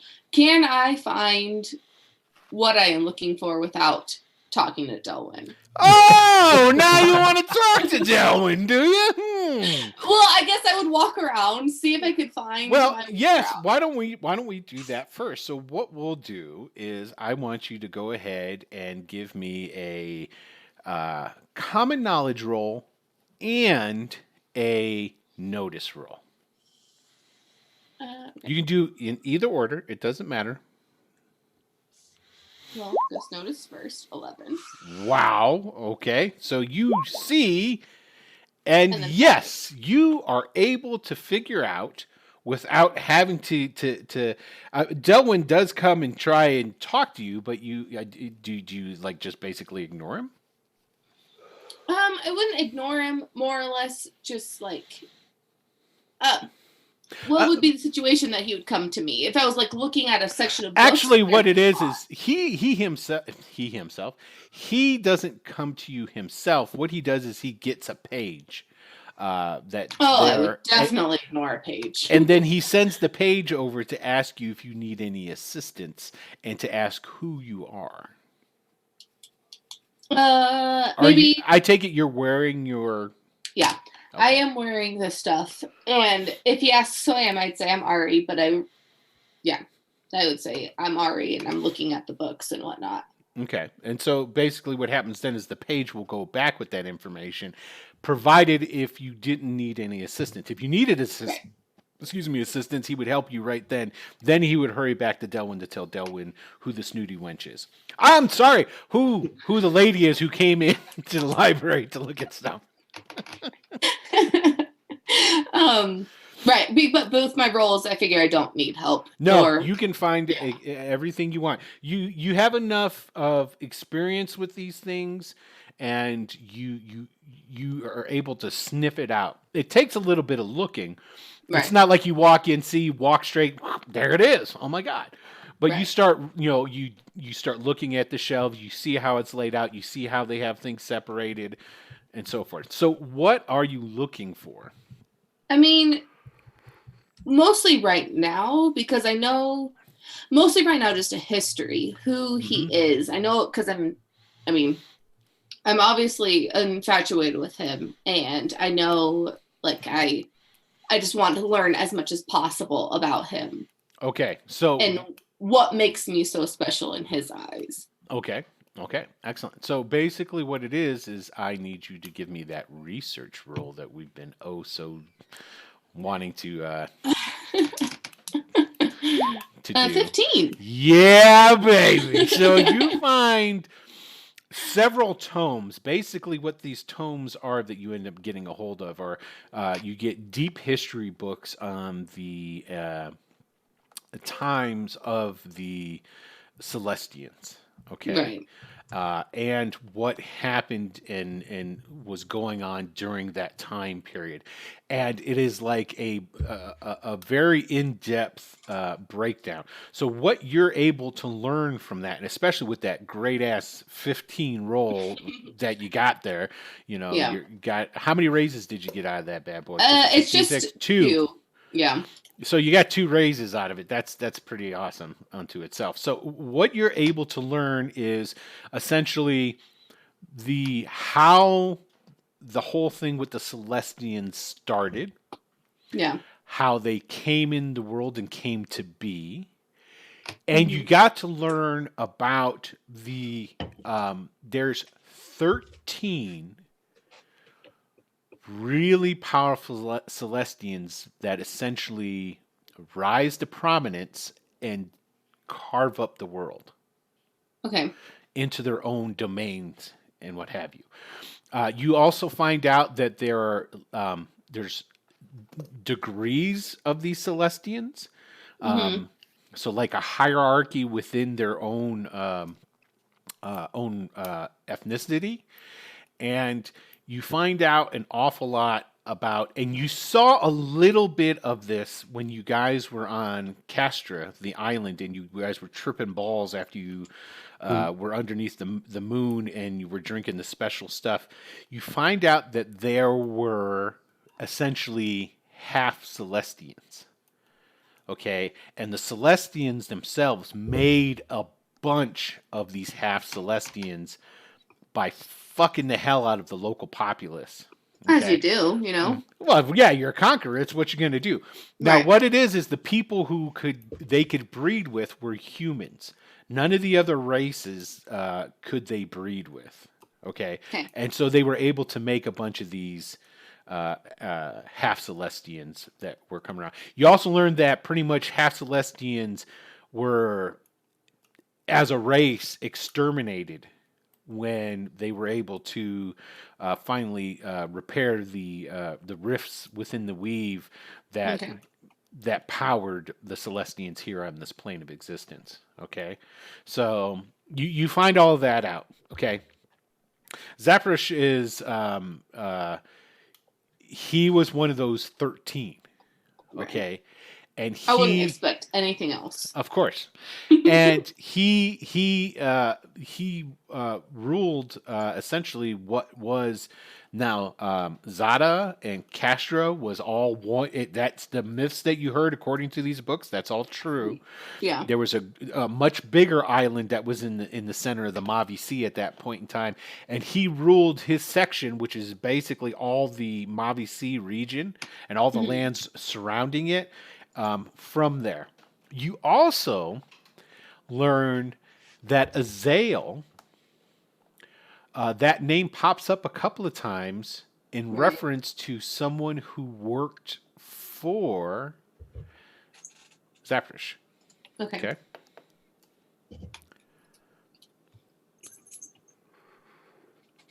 Like just doing his bidding, or like a He was one of his right-hand essentially it would be one of his henchmen.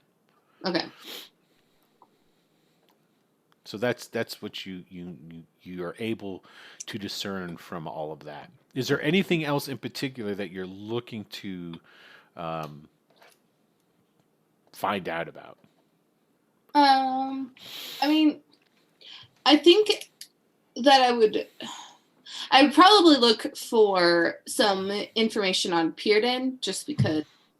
Yeah, you can find out about Pearden quite a bit. Yeah. And Pearden, just like, Pearden is the embodiment of he's the sun. He's worshipped in a number of different cultures by a number of different names. He is probably one of the Oshari is what they call those kind of gods.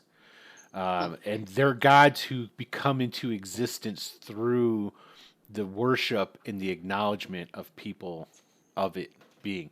And he's an extremely old, he's elemental being. Okay. okay. Trying to think if there's anything else that I would care about looking up. Maybe something on the Temple of the Moon, just because as of right now, it's pretty. Yes. The Temple of the Moon, you're not able to really find anything about aside just in reference. As in, the Temple of the Moon is more of a term, which means the organization and the destiny of the Shar to eventually inherit the world of Ura. You're able to find out about descendants if you want, but it's essentially the same thing that our guy, what's his name here?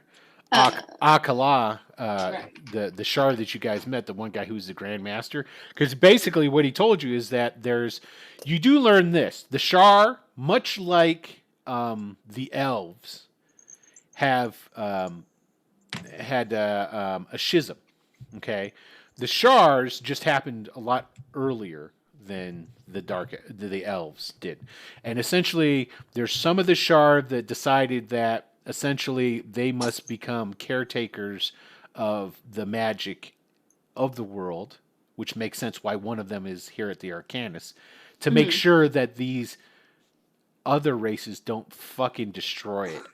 Right. Is essentially their whole thing, because they're like, these children can't be trusted with this stuff, so we have to be caretakers and oversee them. So they kind of work with the other races. Okay, the Temple of the Moon was the ones that were like, fuck them, and this is our world, and it is ours to do what we want with, and we should get rid of these other races who would destroy our world. And to do that, though, that's why they made the descendants. And supposedly, according to the legend, what it is when they feel that there is enough of these descendants in place, what they'll do is there'll be some kind of great ceremony somewhere, and everybody who has that descendant blood within them will turn. And when they turn, well, they're going to wipe out everybody else, and then they'll take over the world. So that's, which is pretty much what you learned from when Al-Kalal told you about all that. Yeah. And then I'm assuming that the Arcanus came after the Celestian era. Yes. Overlap. Yeah. Yes. The Arcanus actually comes now. The Arcanus is old in the fact that they've been around for thousands of years. Actually, they're actually Pataran in origin. That's where the organization starts, because the Patarans were actually, or Patara, the region, was set up by half Celestians. and it's like the only place in the world where the half Celestians were still running about, so to speak. And what the Arcanus came is because the half Celestians, they were mortal, and so they died. You Right. know, and unlike a Celestian, half Celestians don't pass on their Celestianness to another human. So they, what the Arcanus became was in its origination was the kings of Patara, the people who wound up inheriting all this. They had a group of wizards that like were the safeguards of all this knowledge, and Patara was kind of evil. It's always Right. been, they've been shady as fuck throughout their history, and sometime through that history, the people who ran and kept a hold of their knowledge decided that maybe these guys shouldn't have it. And they left, and they took a bunch of their shit with them. And they had been hunted down by the Patarans for long times, and they moved around in different places. And they wound up here in Lycena because the guys who were the founders of the city realized that would be a really cool thing for them to have here. The guys who were in the Arcanus go, hey, this will help us to keep from, having these Bataran assassins come after us. Now, this happened a long time ago, and so, like, this whole thing has diluted down to the point where essentially, if someone from the Arcanus was in Patara, they'd get killed. But the Patarans aren't going and looking for the Arcanus anymore. They're not sending out assassins to go and kill them and stuff. They just hate them now, because they stole from them their right. Because as far as the Patarans are concerned, they're the descendants of the Celestians. Right. Okay. So there you go. That's your history. There's your info drop. Yeah.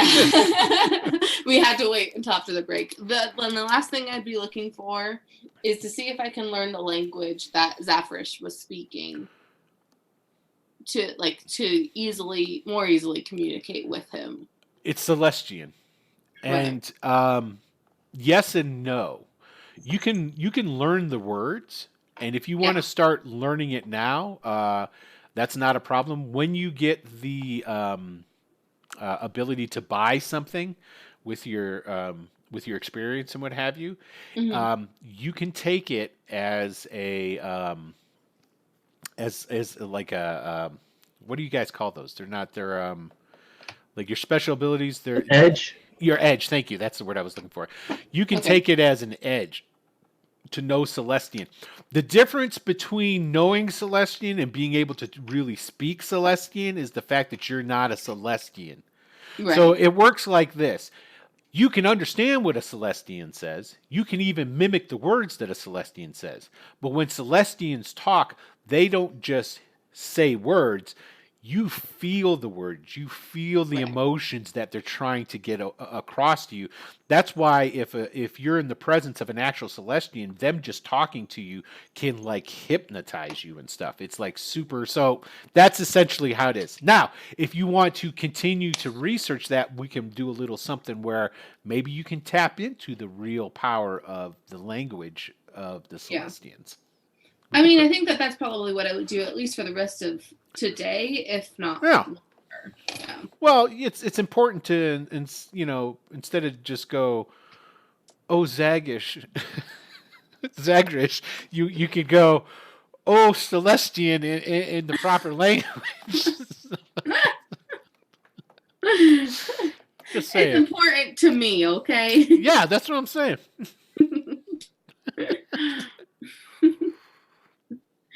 Yeah. Okay. So is there anything else that you want to research in the library? Not really. Okay. Yeah, not really. You do have access to it all the time. So right. This is probably the most effective tool or weapon, even for that matter, that you guys have, is especially you, because you know how to go in and research it. Right. And find the answers that you're looking for in these like just rows upon rows of tomes that are all over the place. So. Yeah. I mean, right now, the only thing I'm tasked with is to find Azale, and I figured out who Azale was. So, Mhm. Well, you're all tasked with finding Azale. I mean, So, right. yeah. But So yeah. Okay. So after you're done with that, what are you going to do with the rest of your time then? Are you going to go back to your room? Are you going to take a tour of the Arcanus Citadel? Or I'd probably walk around the Okay. Citadel. now this place is Trying to get absolutely my bearing. right. This place is absolutely huge, Right. and you can. It would take a long time to learn it all, so you Right. can get a comfortable familiarity with it to be able to get to the important places. Exactly. You know. That's what I would want to do. Like Ogret's chambers, my chambers, library, armory, potentially. Because I definitely see myself needing that in the future. But Yeah. as it stands right now, I'm fine. Okay, cool. No, yeah, you got it. Yeah. Okay. So you can do that, and there you go. All right. So now I guess we should go back to Joplin, actually, because you left after getting your smoke bombs and stuff like that, and you were going to go to the bakery? Well, I figure the bakery is the best place to find Jada. Probably. Okay. And then I figure I'll run into Brian along the way or already there. Okay, cool. So you go down, you go to the bakery, and as you're approaching it, because the bakery is on a main thoroughfare, as you're approaching, you see that outside of the bakery, there's quite a few fellas standing around, like 5 of them. And as you're getting closer, you notice that they got kind of a salty dog kind of look to them. Uh-oh. Kind of Are like they. any of them wearing blue sashes? No, actually, they are not. Well, then But take they them look off. like if you put a blue sash on them. Yeah. And they're not just hanging around, they're actually eating. Now, what you see as you're starting to come up, you see Brian's mom come out of the bakery with a platter and come up to these guys. And they all start taking food off of it. And they're actually, it does appear like they're putting money onto the platter as well. And then she goes back inside the bakery, and they're standing around outside and they're eating whatever was made. Well,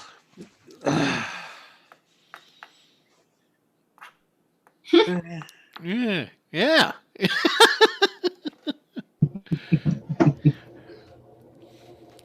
So what are you gonna do there, Joplin? I hate doing this. I don't. Fireball. Actually, no, don't fireball my bakery. No, I didn't get any of those anyway. They're smoke bombs. They're just for escaping. All right, I will stroll up confidently, happily. It's a good morning. I figured maybe if there was servants when I left my apartment, I definitely grabbed a coffee on the way out. Oh yeah, you got yeah. So I'm chipper. You got I'm it. happy. You I'm got in a a- to-go cup. Okay, yeah, fair enough. They'll give you like you know there are like wooden cups that you could take with you. Certainly, we don't want to impact the environment. There you go. Okay, so you start walking up. They're all there, and here I need to make some rolls actually. I thought you say, here's the map. So No, not yet. So let's see. whatever you need a battle map for. Pirates Excellent. transform I'm not even into a looking. gelatinous cube. I'm not. Don't Do you it. dare. Okay, so it doesn't matter. The one guy got you dead to rights. So the other guys are pretty into whatever they're eating, but one of them is sitting there, he's chewing it, you know, he takes a bite, and you know he sees you walking down the street, and then he starts like slapping everybody else. He doesn't point or anything, but like he like gets their attention, and then they all like look up and look to where he's looking, and then they all just kind of like stop what they're doing because they were talking and whatnot, you know. They're stopping what they're doing. They're watching you come up, and they're all just like,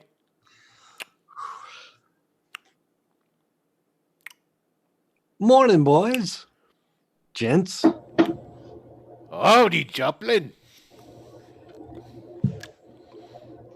Oh, Do you do it. recognize- You know, pretty good. I was just gonna get myself a Danish.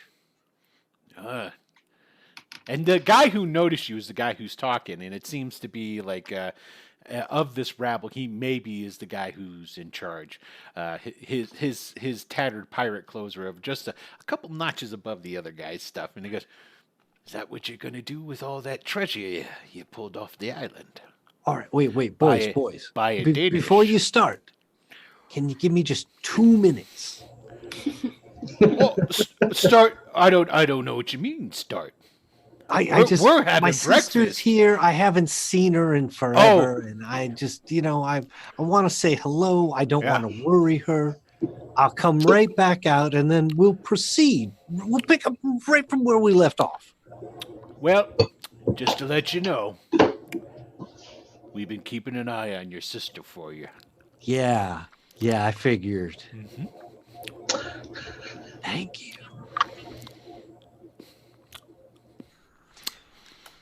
I'll be right back. Okay. And I'm going to run inside and see if Jada's there. And Jada's there. She's behind the counter, actually, and she's talking up another individual. Now, this individual is wearing very dapper clothes, well cut. Uh-oh. Lot of silk going on with this fella. He's got he's got that kind of hair that makes you piss because no matter which way the wind blows, it still looks good after it's blown. Sort of guy. Those people. Yeah, he's got immaculately, totally unlike mine because it's not gray. He's got immaculate, thin trimmed beard and what have you, and she's doing one of these numbers, helping him. And she's like, getting his order together and talking to him. Now you see, when you come in, you see Brian's mom is behind the counter as well, shooting daggers at this dude. She's just, and Brian's dad's just working. Working. He's always working. Yeah, he's working. So, Brian's mom sees you, and she goes, oh, Joplin, hi! Oh, Jada, look, it's your brother, Joplin! Yeah. And she like goes, oh, Joplin, and she comes running out from behind the counter. This is what happened. So she goes to start to run out from behind the counter to come and like give you a hug. Stops, goes back and goes, I'll be right back. Then goes back to running out from behind the counter. Comes out, gives you a hug. Oh, brother, it's so you're back. Wait, hold on. Just let me finish up right quick, and I'll be right with you. And so she goes. And she goes to finish helping out this guy. She finishes bagging up his stuff and then gives it to him. He like winks at her, then starts walking out. And as he's walking out, he's giving you a great big smile. Now, I want you to roll a notice. Damn. Yeah. That is not my thing. I know, but I hopefully don't you notice make it. things. Just ace it, man. Ace it like twice. All right, come on. You can do it. Work, brain. Work. You got it. Uh-oh. It's 4. There we go. 4. That's you. Yeah, that's you. All you needed to notice it. Okay. With all of his silks and everything else that this guy's got on, he has a beautiful jeweled curved dagger stuck through his blue sash. Blue sash? Yeah. And he walks by and he gives you a wink and then he leaves out the front door. Great.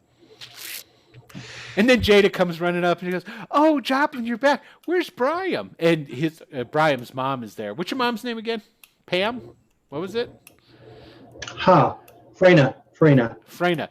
She's all like, yes, where is Brian? You're all back now? He's okay, isn't he? He's fine, right? There's nothing wrong. No, he's fine. I thought he'd be here by now. I don't ever beat him places. Yes. Uh, Are you wearing your Arcanus? Yes, yes. Okay. I am. So they both go. You're in. You guys did it. You succeeded. You're in. I had hoped Brian would break that news to you, but yes, we are. We all made it. Oh, We were this is successful in our tasks. such splendid news. Oh, we The, love it. The gentlemen with the blue sashes, they haven't been giving you any trouble, have they? The gentleman with the blue sash. What? The men here. Oh, out you're talking front. about the sailors that are coming by. I don't know who told them, but we have sailors come by every morning to come and eat here now. They buy tons of our baked goods now. And this is Freya again, is it? Freyna. Frenya. With an N. Yeah, Frenya goes. And then there's Askell, who continues to come by.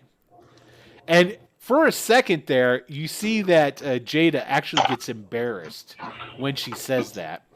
And doesn't say anything back. But yes, Dave, I don't know by Azure what you mean. They're paying though, and they're not causing trouble. No.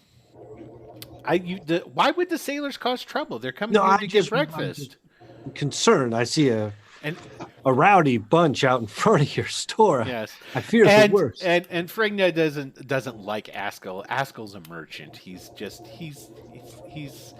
a wealthy man and incredibly good looking, but he's not Brian. He says to Brian's mom, and she just rolls her eyes. That the one that just left? Yes, that's Askell. Askell. Yes. He's a merchant. Yes. Very very successful. As you can tell by the way he's dressed. I mean, He has a shop. oh, he has ships. Oh, he has ships. Yes. Yes, he does. Yeah. Well, wonderful news. And again, I thought Brian would be the one to break it. And I to have us. to ask this: so, after Brian gets like RoboCopped out, where's Brian going to go after that point? Oh, to the bakery as well. To the bakery? Okay, Mm-hmm. so I'm going to leave it up to you when Brian 2.0 walks in. Okay. So Well, would I walk in or would I appear on the scene? Like, yes, your choice. 'cause would the sailors in the front treat me the same way as Joplin here? Are you out front then? I'm pretty sure I am. Okay, cool. All right, we'll get back. Put a pin in what you were thinking there, Joplin. I Okay. imagine it's just as he says, I thought Brian would be here. And this- Okay.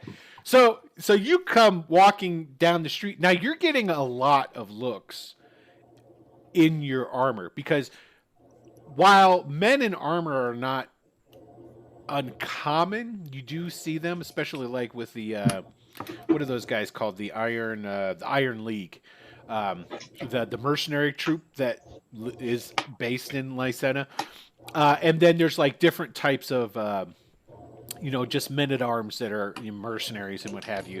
But your armor looks way different than any of theirs. Like I said, it's got a wrought iron kind of look to it. So, and if we were to actually just like put you up on a stage and put a traditional like regular fantasy paladin next to you and ask which one's the good guy, they're not going to pick you. That's fine. Yeah. Because what they gave you and outfitted you with is extremely functional and like it's really dark gray, almost like a black color to it. Yeah. Okay, so you come walking down the street and you see this group of pirates. Well, look like pirates outside of the bakery, and they're all standing around. They're eating. So. This is going to be a little bit harder for them to do. Let's see. Let me go to the right thing. All right, let's see if these guys do it. Okay. All right. Oh, the Oh. last guy. Okay. So I'm gonna say it's the same guy. He's sharp eyes. Yeah, which makes sense. So like the pirates again, they're just kind of standing around talking, shooting the shit. And this guy, same guy who noticed Joplin, sees you for a second, and he's sort of like, you can tell that he's like checking you out, but then you see his eyes light up as he recognizes after looking at you who you are, because he didn't think it was you. He just thought, he's like, wow, check this dude out. And he's like, holy shit, that's Brian. And so like he sees you coming up and he goes, hi, Brian. You looking fancy, sir. I was just mighty fancy. I was just gonna blow right past them. I'm giving my automatic hello, good morning, customer service, but there's no real spark, and so I was gonna just move them by. As he recognized me, I'm gonna stop as I'm. Are they right in front of the doors? Obviously, they're to the side. They're not blocking the doors in any sense. They're not impeding traffic from coming in and going out. But they're standing over to the side, so anybody who goes in or comes out sees them standing there eating. Okay. So as I was going to go in, of course, manners. I was going to remove my helmet or any headgear, and so as I take it off and I hear my name, I'm going to look to them and see all those men. How many are there? Like 5. 2? 5. If it's not 2 of them. 5. 5 of them. All right, good. Oh, good morning. And I'm going to try to find my customer service face. How can I help you? You know me? How's the bread this morning? And then I'm going to. The bread is delicious. I say, absolutely delicious. Of course we know you. I mean, you've just gotten into the Arcanus. Your mother and your father run this fine establishment, which we've just recently found and decided that we have to come here every day and partake of this wonderful bread. And you've got bread in there that you guys make sometime that has like cheese and stuff and meats in them and stuff. Oh, the cheese and fennel, the Rams. I love them myself. They're so delicious. They are delicious.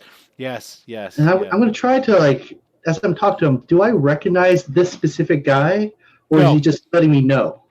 No, you've never seen this guy before in your life, but he knows your name. Yeah. Interesting. Well, I mean, that's not going to be too surprising. My mom talks about me all the time, I'm sure. Oh, your mom talks about you all the time, and we talk to your mom every morning. Every morning. She comes out and gives us a great big platter full of the freshest baked goods every morning. And we do appreciate your patronage. We pay her. Yes. We make it a point to keep an eye on your establishment and make sure that it's doing well. I'm sorry, your family's establishment. I mean, it's the least that we could do for someone of the Arcanus. Well, thank you. It's nice to have friendly neighborhood watch. But I haven't seen him in a while, so I'm just gonna. Right about then, the door opens up, and out comes this dapper-looking dude, in his silks and everything. And he comes walking out, and he's got a bag of stuff, and he looks over at you, and he looks at the other guys, and he goes, "Bugger off." And then all the other pirates, they just turn around and start walking away. And he stops and he turns and says, "Well, you're Brian, aren't you?" It's like, "Hi." Yes, I am. I'm Askell. Oh. And he puts his hand out for you to shake it. Absolutely. I'd take off if I'm wearing any gloves to shake his hand. Yeah. Brian, pleasure to meet you. I see you made some good choices there. Of course. We love this bakery. Your family, as your mother and your father run a really, and Jada too. She's a peach, really cute as a button. Cute as a man of your stature. That is high praise. Yeah, thank you. But look at you. You've definitely come up in the world. Far cry from that rickety old spear you were walking around with and that rusty old chainmail. Look at you. You're like a proper knight now, almost. I would say. And look at this armor. And he knocks on your chest piece and he goes, "That is the most unusual armor I've ever seen in my life. It looks sturdy as hell. I mean, you look like you could take down a dragon if there were such a thing in real life. I mean, impressive." You'll be surprised at what's out there, but I'm sorry. Have we met before? No, No. Oh. no. I'm just a merchant. Oh. Well. Give me a notice roll. See what do I notice with my eyeballs? Boom. There you go. Yeah, you see the blue sash he's wearing. My eyes gonna flash down right quick and thank you for your patronage, Askell. And then Always. I'm going to step aside Mhm. to get out of his way. Okay, and he'll like walk a couple of paces past you, stop, turn around, and he goes, "Yes, we'll be meeting each other again and again. We intend on, frequenting this establishment." And he reaches in the bag, pulls out something, takes a bite, and these lovely, lovely baked goods. What are you going to be in town for long?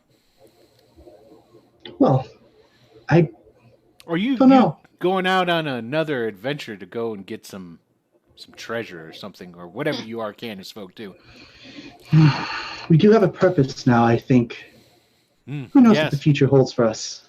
Well, yes, I understand. I'm sorry, I'm being a little forward, but you have a good day. And he turns, Thank you. He winks at you, turns around, and he walks away. Give him my best customer service smile.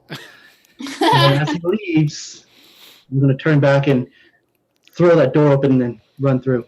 Okay, you go through, and then you see Joplin standing there talking with your mom and Jada. And as soon as your mom sees you, she says, "Oh my God, look at you!" And she comes over and she gives you a great big hug and says, "Look at this, look at this." And said, "What's your dad's name?"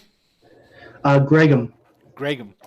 She calls him over, and he wipes his hands off a little bit, puts down whatever he was working on. He comes walking over, looks you up and down, gives a nod, and goes, "You look good, son." Thanks, Turns Seth. around, goes back, and starts working again.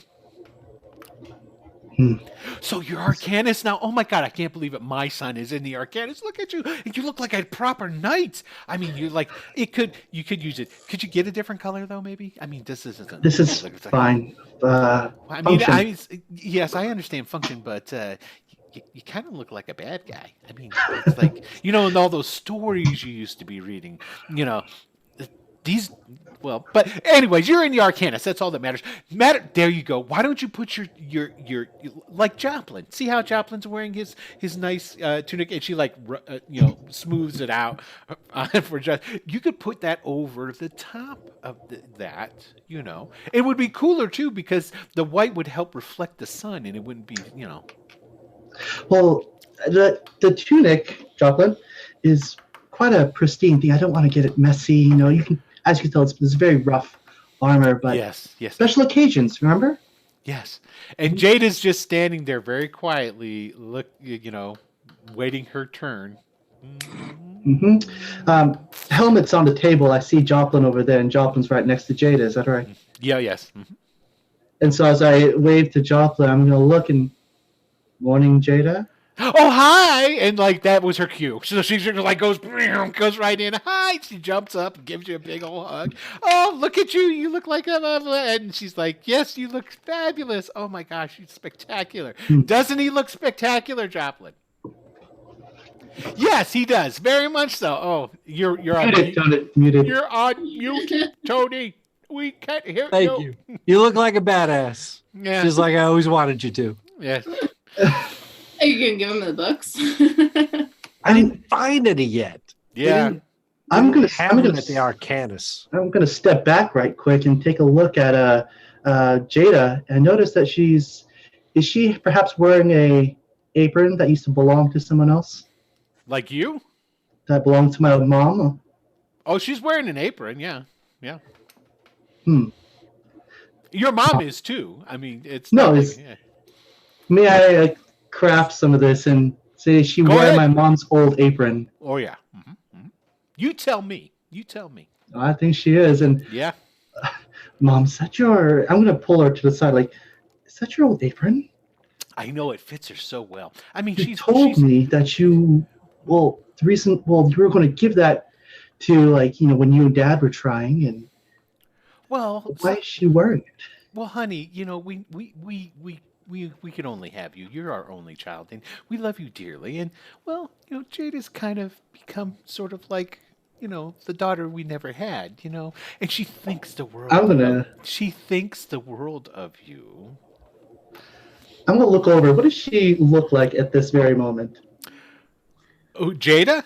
Jada, yeah. Who was it again? Hold on. It was He's trying to figure out whether or not she turns him on. no. She looked like, what was her name again? I have no idea. Retton. Mary Lou Retton. Okay, so she still looks like Mary Lou Retton. She's just a little thing. She's got short-cut hair. It's about shoulder length. It's pulled back into like a ponytail. She's got like a little paper hat, because you guys probably don't have haircuts. Sure. Yeah, she's got flour on all over, like she's been working and what. That's good. At least she's like being a positive. Yeah, and she has probably the biggest, doughiest eyes you've ever seen. I'm gonna turn back to my mom. Mm-hmm. I think you're right, and I'm gonna walk over to where Jada and Joplin are, and just slap Joplin on the arm and tell him, give him a proper good morning. And then I'm looking at Jada, and she has flour on her face. I'm gonna like reach forward and just brush it off. Hey, you got something there. Oh. She just almost melts. Her knees wobble a little bit. She's like, oh, Sorry. Thank you. Heard you've been a massive help to mom and dad here. Oh, they were so kind to give me the job here, and I've been trying so hard. I didn't want to let them down, or I didn't want to let you down. I know you do so much around here, and I'm trying to fill your shoes, and it's really a hard thing to do, and I'm trying so hard. Interrupting her, I'm going to say, Mom, she thinks that, you're just a regular part of the family now. So, Oh, I see where you're going with this. Good little scamp, and I'm just going to rustle her hair anyway, you let your big bro. I knew it. I knew it. You knew it. Yeah. And then, and you can just see the color just drain out of her face, and she just kind of like, oh no. So I'm gonna punch Joplin in the chest a couple times. So where are the boys? You come with us, and I'm gonna start punching her in the arm as well. Like, pat, pat, pat, pat, pat. Come with us. Hang out with the boys. You're just so damn. And You're Jada, so you, Brian. You are so you. And Let's get the boys together. Jada says, I should probably get back to No, work. Jada, No, seriously, I don't want to fall behind. And she goes back. No, Dude. but I have something to tell you. Dude, come on, we're blowing out right now. Brian, I was just about to tell them about the apartments we got at the Arcanas. Dude. Yes. Oh, and she went back and she's working behind the counter, and you hear, and she says she's not looking at you guys. She's like concentrating on her work now, and she's all like, "Yes, you got an apartment. That's great. I mean, so is it my apartment now? The other one?" Well, that's what I was going to say. If you want the apartment that I had in town, yeah. I think that would be perfect for you. Yeah, that means I can finally get some cats to help keep me company. Look at Grace look at her cat as soon as I say that. I'm fucking right here, and I totally looked at him. Get him. All right. Well, that's a good idea. Anyways, Joplin, where's the rest of them? I don't know. Where have you been? Well, no, don't answer that. Obviously, you've been getting outfitted. Just being a little more prepared. So I'm going to interject now. So is Phoenix just going to go back to the Citadel now, or does Phoenix have a hankering for a pastry? He would. I mean, assuming that Brian would go back there, I think I'd probably walk by to see if exactly. Everybody knows there. that Brian's going to go back to his mom and dad's bakery. There's one thing I know, it's that I'm going back to the Empress, and he's going back. Yeah. To the So after you're done with probably your pop stuff at the Empress, now you can interject yourself into the bakery whenever you want. Now, Ari, I'm sorry, she's kind of a loner and all that different stuff. If you wish or have a super craving for a croissant, you're more than welcome to go go down, because you would know that your team would probably be going there. I mean, sure. So I would say, like, after maybe I've gotten a good handling on the layout of the Arcanus for what I want to see and whatnot, assuming nobody approached me, I'd probably head toward the bakery. Okay, so I will say the same thing to you as well. You can, at whatever time, interject yourself into the proceedings that are going, that are going on, because everybody knows that basically Brian goes there, and you guys really have to talk, figure out what you're doing. I mean, because you guys kind of got an assignment, right? I mean, the Grand Masters themselves told you what they expected of you. Very general. Yes, it was very general, but also too, what they said is it will kind of you attract stuff. So, is anybody else hearing that whistle? Yes. Oh, it's gone now. Okay. So just a question on for Brian. Mhm. Did you notice the sailors? Oh, there it is again. I don't hear it on my end. I think I hear it coming out of my speaker, so I don't know where it's coming from. Well, if I'm the one that doesn't hear it, it's probably me. But I don't. There's nothing going on over here. Do you have see it there? It stopped. No, it's back.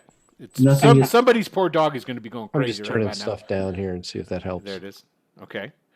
Did it change anything on? Oh no. Yeah, it switched around. You guys are fine. It stopped. I just got to move around some of the images got changed around. So go ahead, continue. But Brian, did you notice the sailors that were here? Yes, there seems to have a lot of customers nowadays. So that's Yeah, That's it's back not again. good for business. They were looking for us. That's the Azure Brotherhood. well, they probably have some debts to settle. What do you think? I think it's bad that they know that your family is here, that my family is here. Sorry to pull you into this, Joplin, but No, that's not the point. The point is we need to protect these people. They're not good for business. Hey, asshole. I'm gonna turn her over. Phoenix, morning or almost afternoon. Sorry, I just a lot going on right now. You all right? Everything okay? Yeah, I just thought I was going to get some answers today, and I did. Well, let me get you something to eat. It'll make you feel better. And right back, Joplin. I'm gonna go and get some breakfast biscuits or whatnot for him. By the way, Ryan, you look nice. Thanks. That was awesome. I love it. Joplin, how are you feeling today about this whole responsibility? I got a bunch of things running through my head. Did you just walked in, right? Yeah. Were there not pirates out front? No, I didn't see any. Okay. Well, they Was there were pirates. There were pirates in front of the bakery. Yes. Doing what? Well, they're eating two of these or some of these. And hand one to Joplin, hand one to Phoenix. Thanks. Thank They're our best sellers apparently. They've been eating 2 dozens every morning, and that's cause for concern, Phoenix, apparently. And Well, I mean, I'm no detective, but I can't imagine they found this place by accident. No, they were looking for us. They found Looking us. for you. What do you mean they were looking for you? It's the Azure Brotherhood. They think we found treasure. They think that the Arcanus came and rescued us and that we snuck off that island with all kinds of jewels or treasure and killed all their men. We're in trouble. They I'd told say- you all that? Ari walks in right now. Just so. as he says, we're in trouble. Yeah, and then Ari walks in. That's perfect timing. Good Good morning. morning, Ari.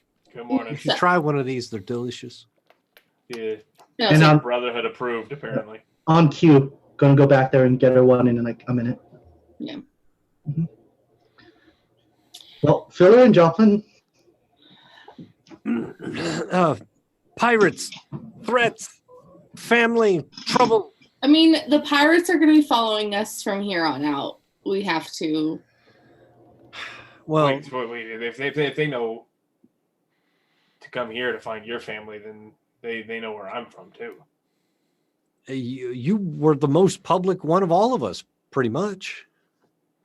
Oh, that's no good. All To right. be honest, I think Sausage the roll? women at the brothel can I'll handle take it. themselves. Despite my vegetarian habits. we have cheese and fennel ram. Or is cheese? Are you also vegan or vegetarian? Just vegetarian. Well, we have rams available. They're cheese and fennel. I'll just eat what he gave me, the sausage. All right. Joplin, earlier, before we got into this whole mess, I thought you were, well, quite a unique perspective going straight to the Azure Brotherhood, but I think you're on the right track there. We can, I don't know what the plan is, but if it involves constantly looking over our shoulders, that's no way to live. I think just straight, as transparent and to the point as possible. So we kill them then. Well, no killing them, Sorry, but sorry, I'm well, very good at delivering. There's so lots it's of supposed to be a joke. interpretations to that. I understand it. well, there's a lot of things happening, and if that, I've come to accept that may be an outcome. But I think we can't constantly run from this. No, Maybe one. It'd be easier to confront. I don't want to leave town on another mission of God knows what length to God knows where and not know that my family is safe. You know Buy them what? off. I still got a couple gold left. 2 gold.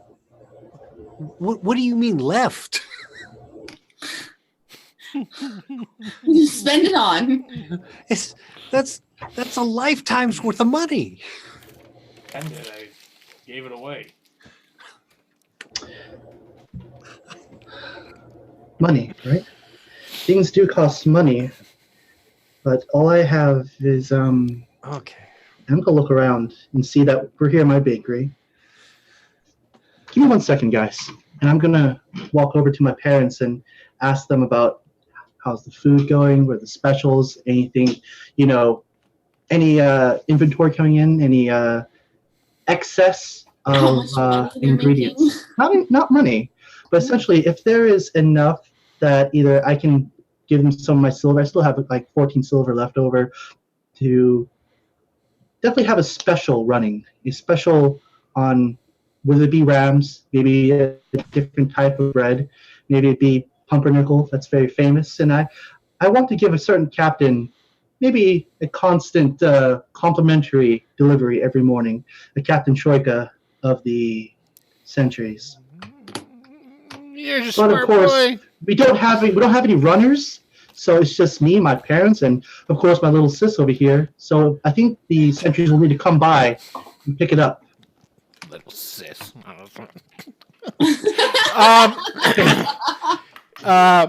Your mom, okay, because as we've already established, your mom's the mouthpiece of Sure. the family.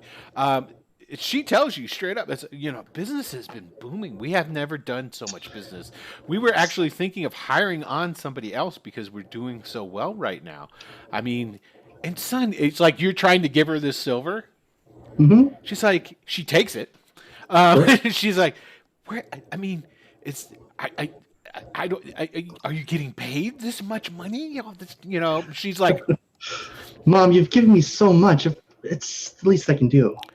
and she's like, well, with this, we can even expand on in the bakery. And it's like, and she tells your father, we can, and talking about getting an extra hand in the kitchen. If you ask about taking the stuff down, she's like, maybe we could get a runner. Maybe we could start offering that as deliveries as well. Blah blah blah, and like she's gonna go jump down that rabbit hole about how to expand the business and just. Well, if we do get runners, no one's coming here, seeing our specials, seeing our advertisement.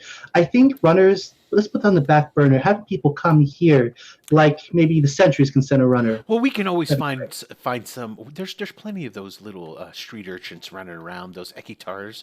Sure. We can give them a little bit of something to eat, and then ask them to deliver these for us, and maybe a copper along with it. That's like we could definitely, if you need us to get these baked goods down to. Troikin, did you say his name was, or Captain Troika? Troika, yes. He's a good man. Yeah, we can definitely make sure to that he gets a hold of these. I suddenly say to Joplin, is that the guy I punched? Yes. Yeah, but if Brian's plan works, the Sentries will start coming here. Is that what I understand? I give him a wink from across the way. Yeah, that'll do. Mhm. That'll do. That's a good idea. So with that bug in my mom's ear, I'm gonna rejoin the group and see what's next. See, I was thinking we could bake them all a bunch of cookies and just poison the cookies and kill them all. I'm all what I for thought. killing them. This bakery has been in my family for quite some time. I understand. So, actually, it was before our name was even Long Shelf. It's a long story. I'll tell you about it later. But I don't want to be known as. That I don't was a wanna- joke too, guys. I mean, I'm gotta work on my delivery. It's good. It's good.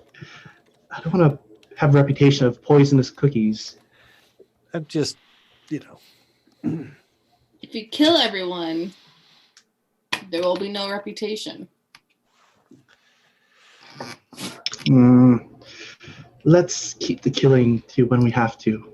And I'm going to look to Phoenix, because sometimes we do. Yeah. No. I'm happy to take the brunt of that. Doesn't weigh as heavy on my soul as I think it does. But, No. on a brighter note, our next job is just to wander around the city, I think, and see if we can find some. And wings. kill a Celestine, apparently. Find a Celestine. He's not a Celestine. What do How would mean? you know? We got wings. Yeah. you mean Azael? Azael is not a Celestine. Well, then what is he? He is something other. He's the right-hand man to the man that we met in Castra. He's a henchman. So, they didn't have Celestine henchmen or anything? They're just all Ubermensch? Except He they didn't might say be in Ubermensch. Celestine, but that's not our concern. I'm going to make sure we're over at a secluded corner. I figured as much. There's some like tables and whatnot where people can sit and eat in the bakery if necessary. He Correct? actually takes us like upstairs to the Yeah, you guys can do that too. Our house is there, absolutely. Yeah, you And guys it's can funny, definitely Above the upstairs. garage, he puts on the Victrola. it's not big enough for like a seating room or like a living room. Actually, our living room is the bakery, so I'm just gonna take him to my old room, and it's probably very modest, but we can speak. Ari, can you find Azael? I haven't tried. I might be able to. I might be able to tap into my connection, but Your connection? You know, I've been meaning to talk to you about that. He breathed some fog into you when we were over there. Are you feeling all right? I'm feeling fine. Has been any effect? No. I mean, the only effect I felt is the absolute desire. Sounds like an Okay. effect. Anyways, That would be an moving- effect. moving the conversation, that's weird. Weird for me. What do you think, Phoenix? What do I think? about any of this. Just I'm not much of a thinker, I gotta be honest. I mean, to me, it sounds like we have a shitload of trouble and absolutely no direction to go in. But that's what I'm used to. So, I mean, I'm going to be honest with you. Usually what I do in these situations when I feel like I'm kind of in a no-win situation, I just start throwing punches. So it's not going to work this time. We'll throw him in the right direction. And I'm sorry, Ari, you said that Azael wasn't a Celestine, so you know more than us at this point.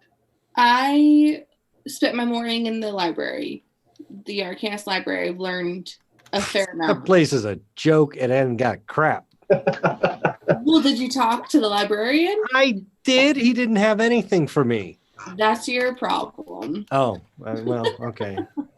So, I mean, obviously, I'll go into everything that I learned so that everyone's up to speed about what I.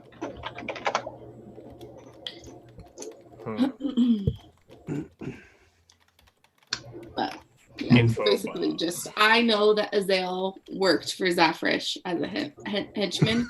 Nothing more.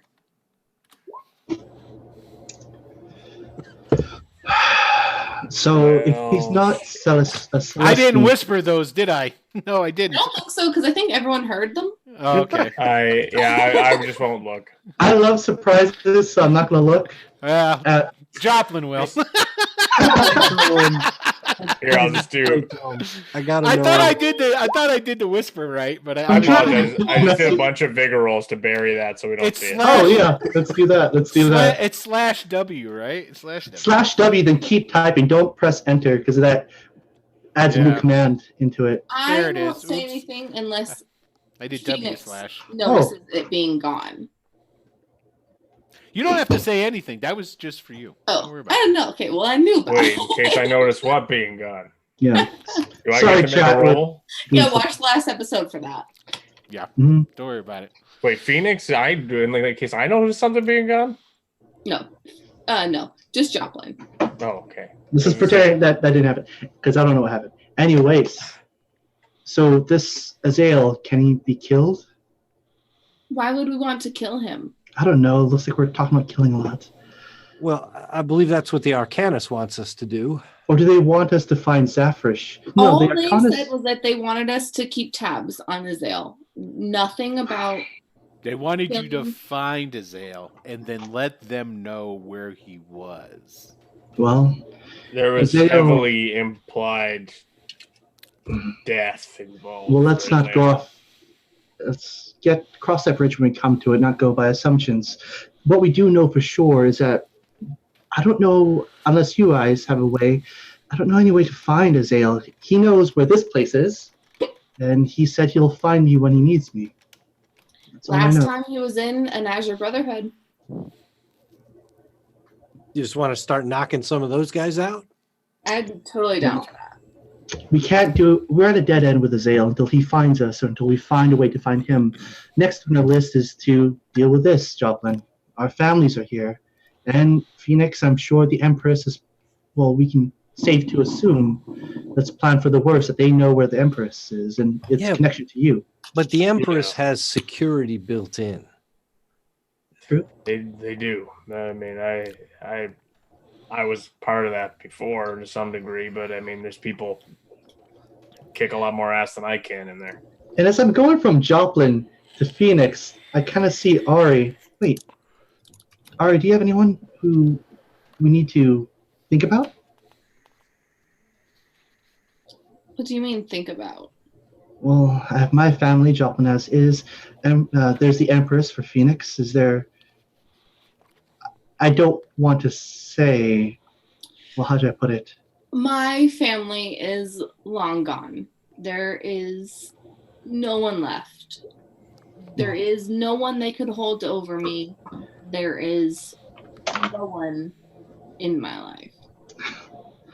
Well, I guess this is the one situation where that's a positive, I suppose. It just hit If only- Phoenix that he needs to leave immediately and go find Jamrin. And so, without saying anything, he runs out of the room.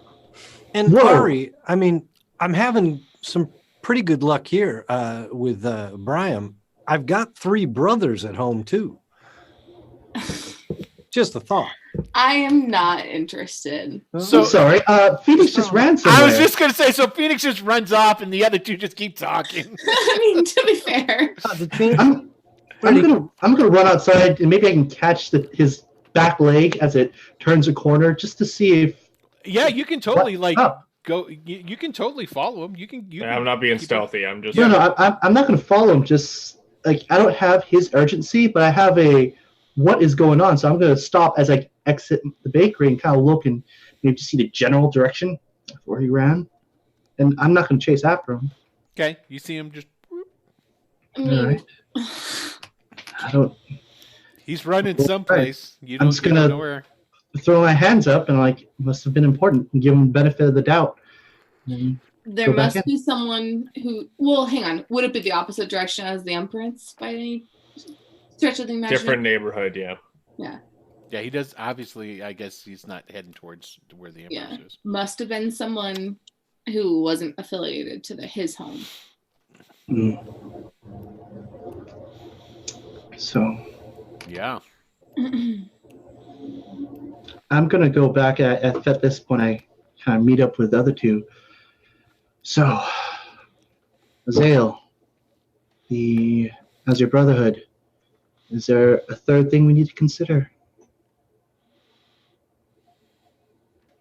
Because if not, 2 things to worry about. Pearden, whatever the fuck's going on with Joplin. Is but he a threat? I Joplin? don't see that as a problem. I don't know why you would. I don't know why you think Azale is a problem. Well, Azale is our mission objective. he's not a. Well, I don't know if he's a problem, but he is our mission objective. He's on our priority list. But like I said, there's a dead end there. So That's true. I don't think it's quite as a dead end as you might think.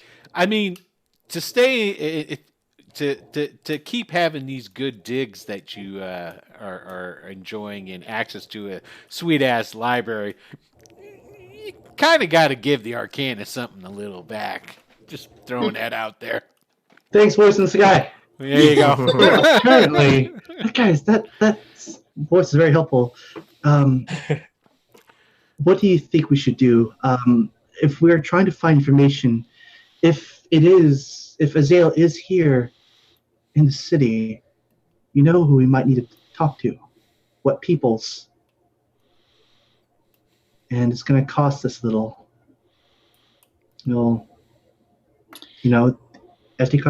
Ekitars, those little. Those little Ekitar. The Creatures. Ekitars. I agree. I mean, did we all get our salary, or was it just Phoenix?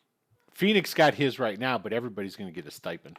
Okay. Sure, Well, sure. I'll bring out Ryland's purse again and say we have More kitties. Good, my baby. Hi. she wants to come play with my kitties. Yes. Okay, so I would bring out Ryland's purse and say, we don't have to worry about money for now. If Ekitar wants money, we can give it to them. And I'll be like, you see, Phoenix, that's what a lot of money. Phoenix, where are you? He ran out. He's somewhere. Yeah. Well, he knows to meet us here or back at the apartments, and if anything, perhaps I think, well, as you can see, might be some things that we can do with some upgrading over there at the Arcanus. Definitely need looking into. All right.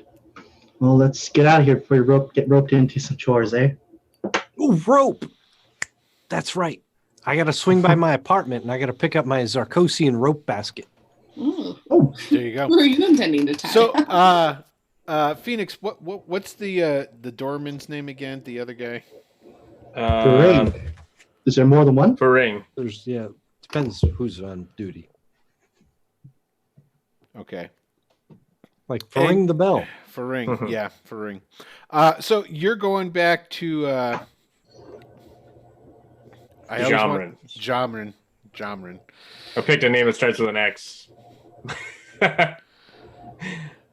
Of course. Okay, so you go run and haul an ass. Yes. Okay. All right. So I have a question for you. When you've been around town, and how well known is it that you have this, guy Jomrin, your mentor? I mean, is this a well known fact? Do you like when you go to see him? Do you like try to make sure nobody that knows you sees you go to him? Or? No, I've never been cloak and dagger about it. Just go and see him, and I'm there pretty much every couple of days to drop off whatever money I have to bring him food. Gotcha. I mean, until recently, I guess. Okay. No. So, okay. No. All right. So you're hauling ass to Jomrin's place? Yeah. Okay. So you get there, you get to his little shack hovel in the alleyway wherever he lives thing. Yeah. Okay. And I look around. Does it look like anyone? Before I even go in, does it look like anyone's been here? Anyone's disturbed anything? It's not like the door's kicked open or anything along those lines. It looks the same as it did when you dropped off the money. I'll go in and check that he's still there. Okay, you go inside. He is not there, but he does go places. Goes in panhandles and stuff. So is the gold still there? No, the gold is not there. And very well, he could be out living it up right now too. Yeah. I take a look around and see if I see any sign of any sort of struggle or anything like that. No sign of a struggle. Nothing like that at all. Okay. The only other place I'd know that he'd be would be the Empress, so I'd haul ass over there and just go see if I can head to the doorman and see if Faring if he's come and gone since. They haven't seen him. They haven't seen him. No. So I'm gonna go. Would I know where to go to hire someone, like just a sellsword, to go and stand guard? Yeah. I'll take a half of one of the remaining gold that I have, and I'm gonna give that. I'm gonna find a sellsword and just give it to him and tell him to stand at that hut and to come to the Arcanist if he doesn't come back within the next day. Okay. And if he does, to just watch over him, and when he needs more payment, to come find me. Right. So with you have enough money to hire like quite a few. So basically, how high up the food chain do you want to go with mercenaries? Because there's mercenary guilds in different places where you can hire a swordsman, and you could go all the way up to the Iron League for the kind of money that you have in your pocket right now, and hire one of their guys. I would want whoever would be able to take on some pirates, like a band. If I could get a band of mercenaries for what I have, that would you could get several mercenaries for what you have. I would get. I'd want to find some guys who look like they could hold their own against a couple of Azure Brotherhood. Okay, so for a gold, you can get essentially 6 mercenaries, and you can get them for like a couple days. So easy. Done. Yeah. Okay. All right. So these guys, these sellswords will hang out at Zamrin's place, and yeah. Okay. And specifically with the order that someone come and notify me if he doesn't come back. Yeah. They'll hang out, and if they whenever he comes back, somebody will come and get you, or they can even bring them to you if you want. Yeah, that is even better. Okay, they'll definitely do that then. Yeah, cool. Well, with that having been said, we're going to wrap this episode up for tonight. All right. Hey, everybody, thank you so much for tuning in and watching yet another glorious episode Tales of the Savage Land. I am the illustrious Game Master, Will DM, and this is my fabulous cast. Why don't we go ahead and we'll say our goodbyes. Who did we and who was last? It was Brian? No? It doesn't matter. Brian, go ahead and sign off. I think that was me. I think it was you. Yeah. Yeah. Okay. All right. Oh, and now he's wow. Now that's okay. You're having audio and video problems right now, Brian. So we're gonna go to Tony. Hey, I'm Tony, Uncle Tony. I've been playing Joplin Mayfair. And am I roboty too? No, you're good. Oh, okay. And I got my new YouTube today, so I'm going to put that out there in the chat. Yeah. Nice. Oh, I can. So proud of my okay, cool. YouTubes. Excellent. Okay, bro. Okay. And John. I'm proud of this show too. Don't get me wrong. Yeah, whatever. So, all right, Jonathan, you're back now. Go ahead and sign off. Hello, my name's Jonathan, and I don't have YouTube, but I do have this show here, and it's doing great. And Wednesday nights. Today's Wednesday. You got it. Thanks. All right, Grace, go ahead. I'm Grace. I played Ari tonight. You can find me on most social medias under the tag that you can see under my name, FFS Grace, or here on Wednesday nights, but probably not next Wednesday. Well, But- we'll see. Find everyone else here next Wednesday. Yeah. Yeah, you guys can be out with your sorcerers. How will you cope? How will you cope? Yeah. I got magic. There you go. Hey. And last but not least, Dylan, go ahead, man. Hey guys, Dylan, I played Phoenix, and if you want to also subscribe to my channel, here's a much longer link because I don't have 100 subscribers yet. Is that what it is? The more subscribers you have, the shorter your link is? Is that Yeah, really you how can- that works? You can Yeah. personalize it at a certain level. Well, I'll be. Yeah, and so eventually it'll be youtube.com/Dylan Trahan, but you have to wait for me to get 45 more subscribers, which at my rate is much slower than Tony's. It'll probably be a few more shows before I head. Yeah, you'll get something out there that's going to hit. I've you. had my channel for a long time now. Granted, I have just now recently been putting content on there because Adam was taking care of most of that for a while. Now we're kind of splitting up the stuff, and I have a whopping 8. One of which, well, I think I know Dylan is. I think you are too, right, Tony? You're What? Yeah, that's a no. So What? Am I? Oh, on yours? I couldn't Yeah. find yours. that's right. And you I'll only link looked. you to You it. only looked the once. I remember now. It's all good. I did a search for Will DM, and all this shit came up.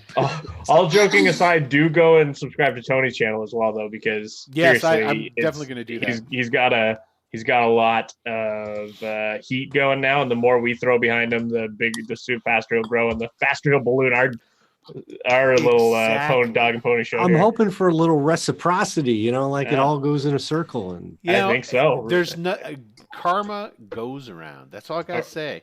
And a I need to rising start tide treating raises you all guys ships. better because otherwise things are gonna be bad. But Yeah. anyway, so yes, and I am, like I said, I am Will DM. I am the game master for this here game. Is Savage Worlds game. We are here every Wednesday, 9 p.m. Eastern time. Also here on the Wicked Studios LLC channel, you can see Greyhawk Presents, and we are doing Greyhawk Adventures Presents, and we are now doing Ghosts of Salt Marsh. We just had the second episode last Tuesday. Yesterday. Last Tuesday.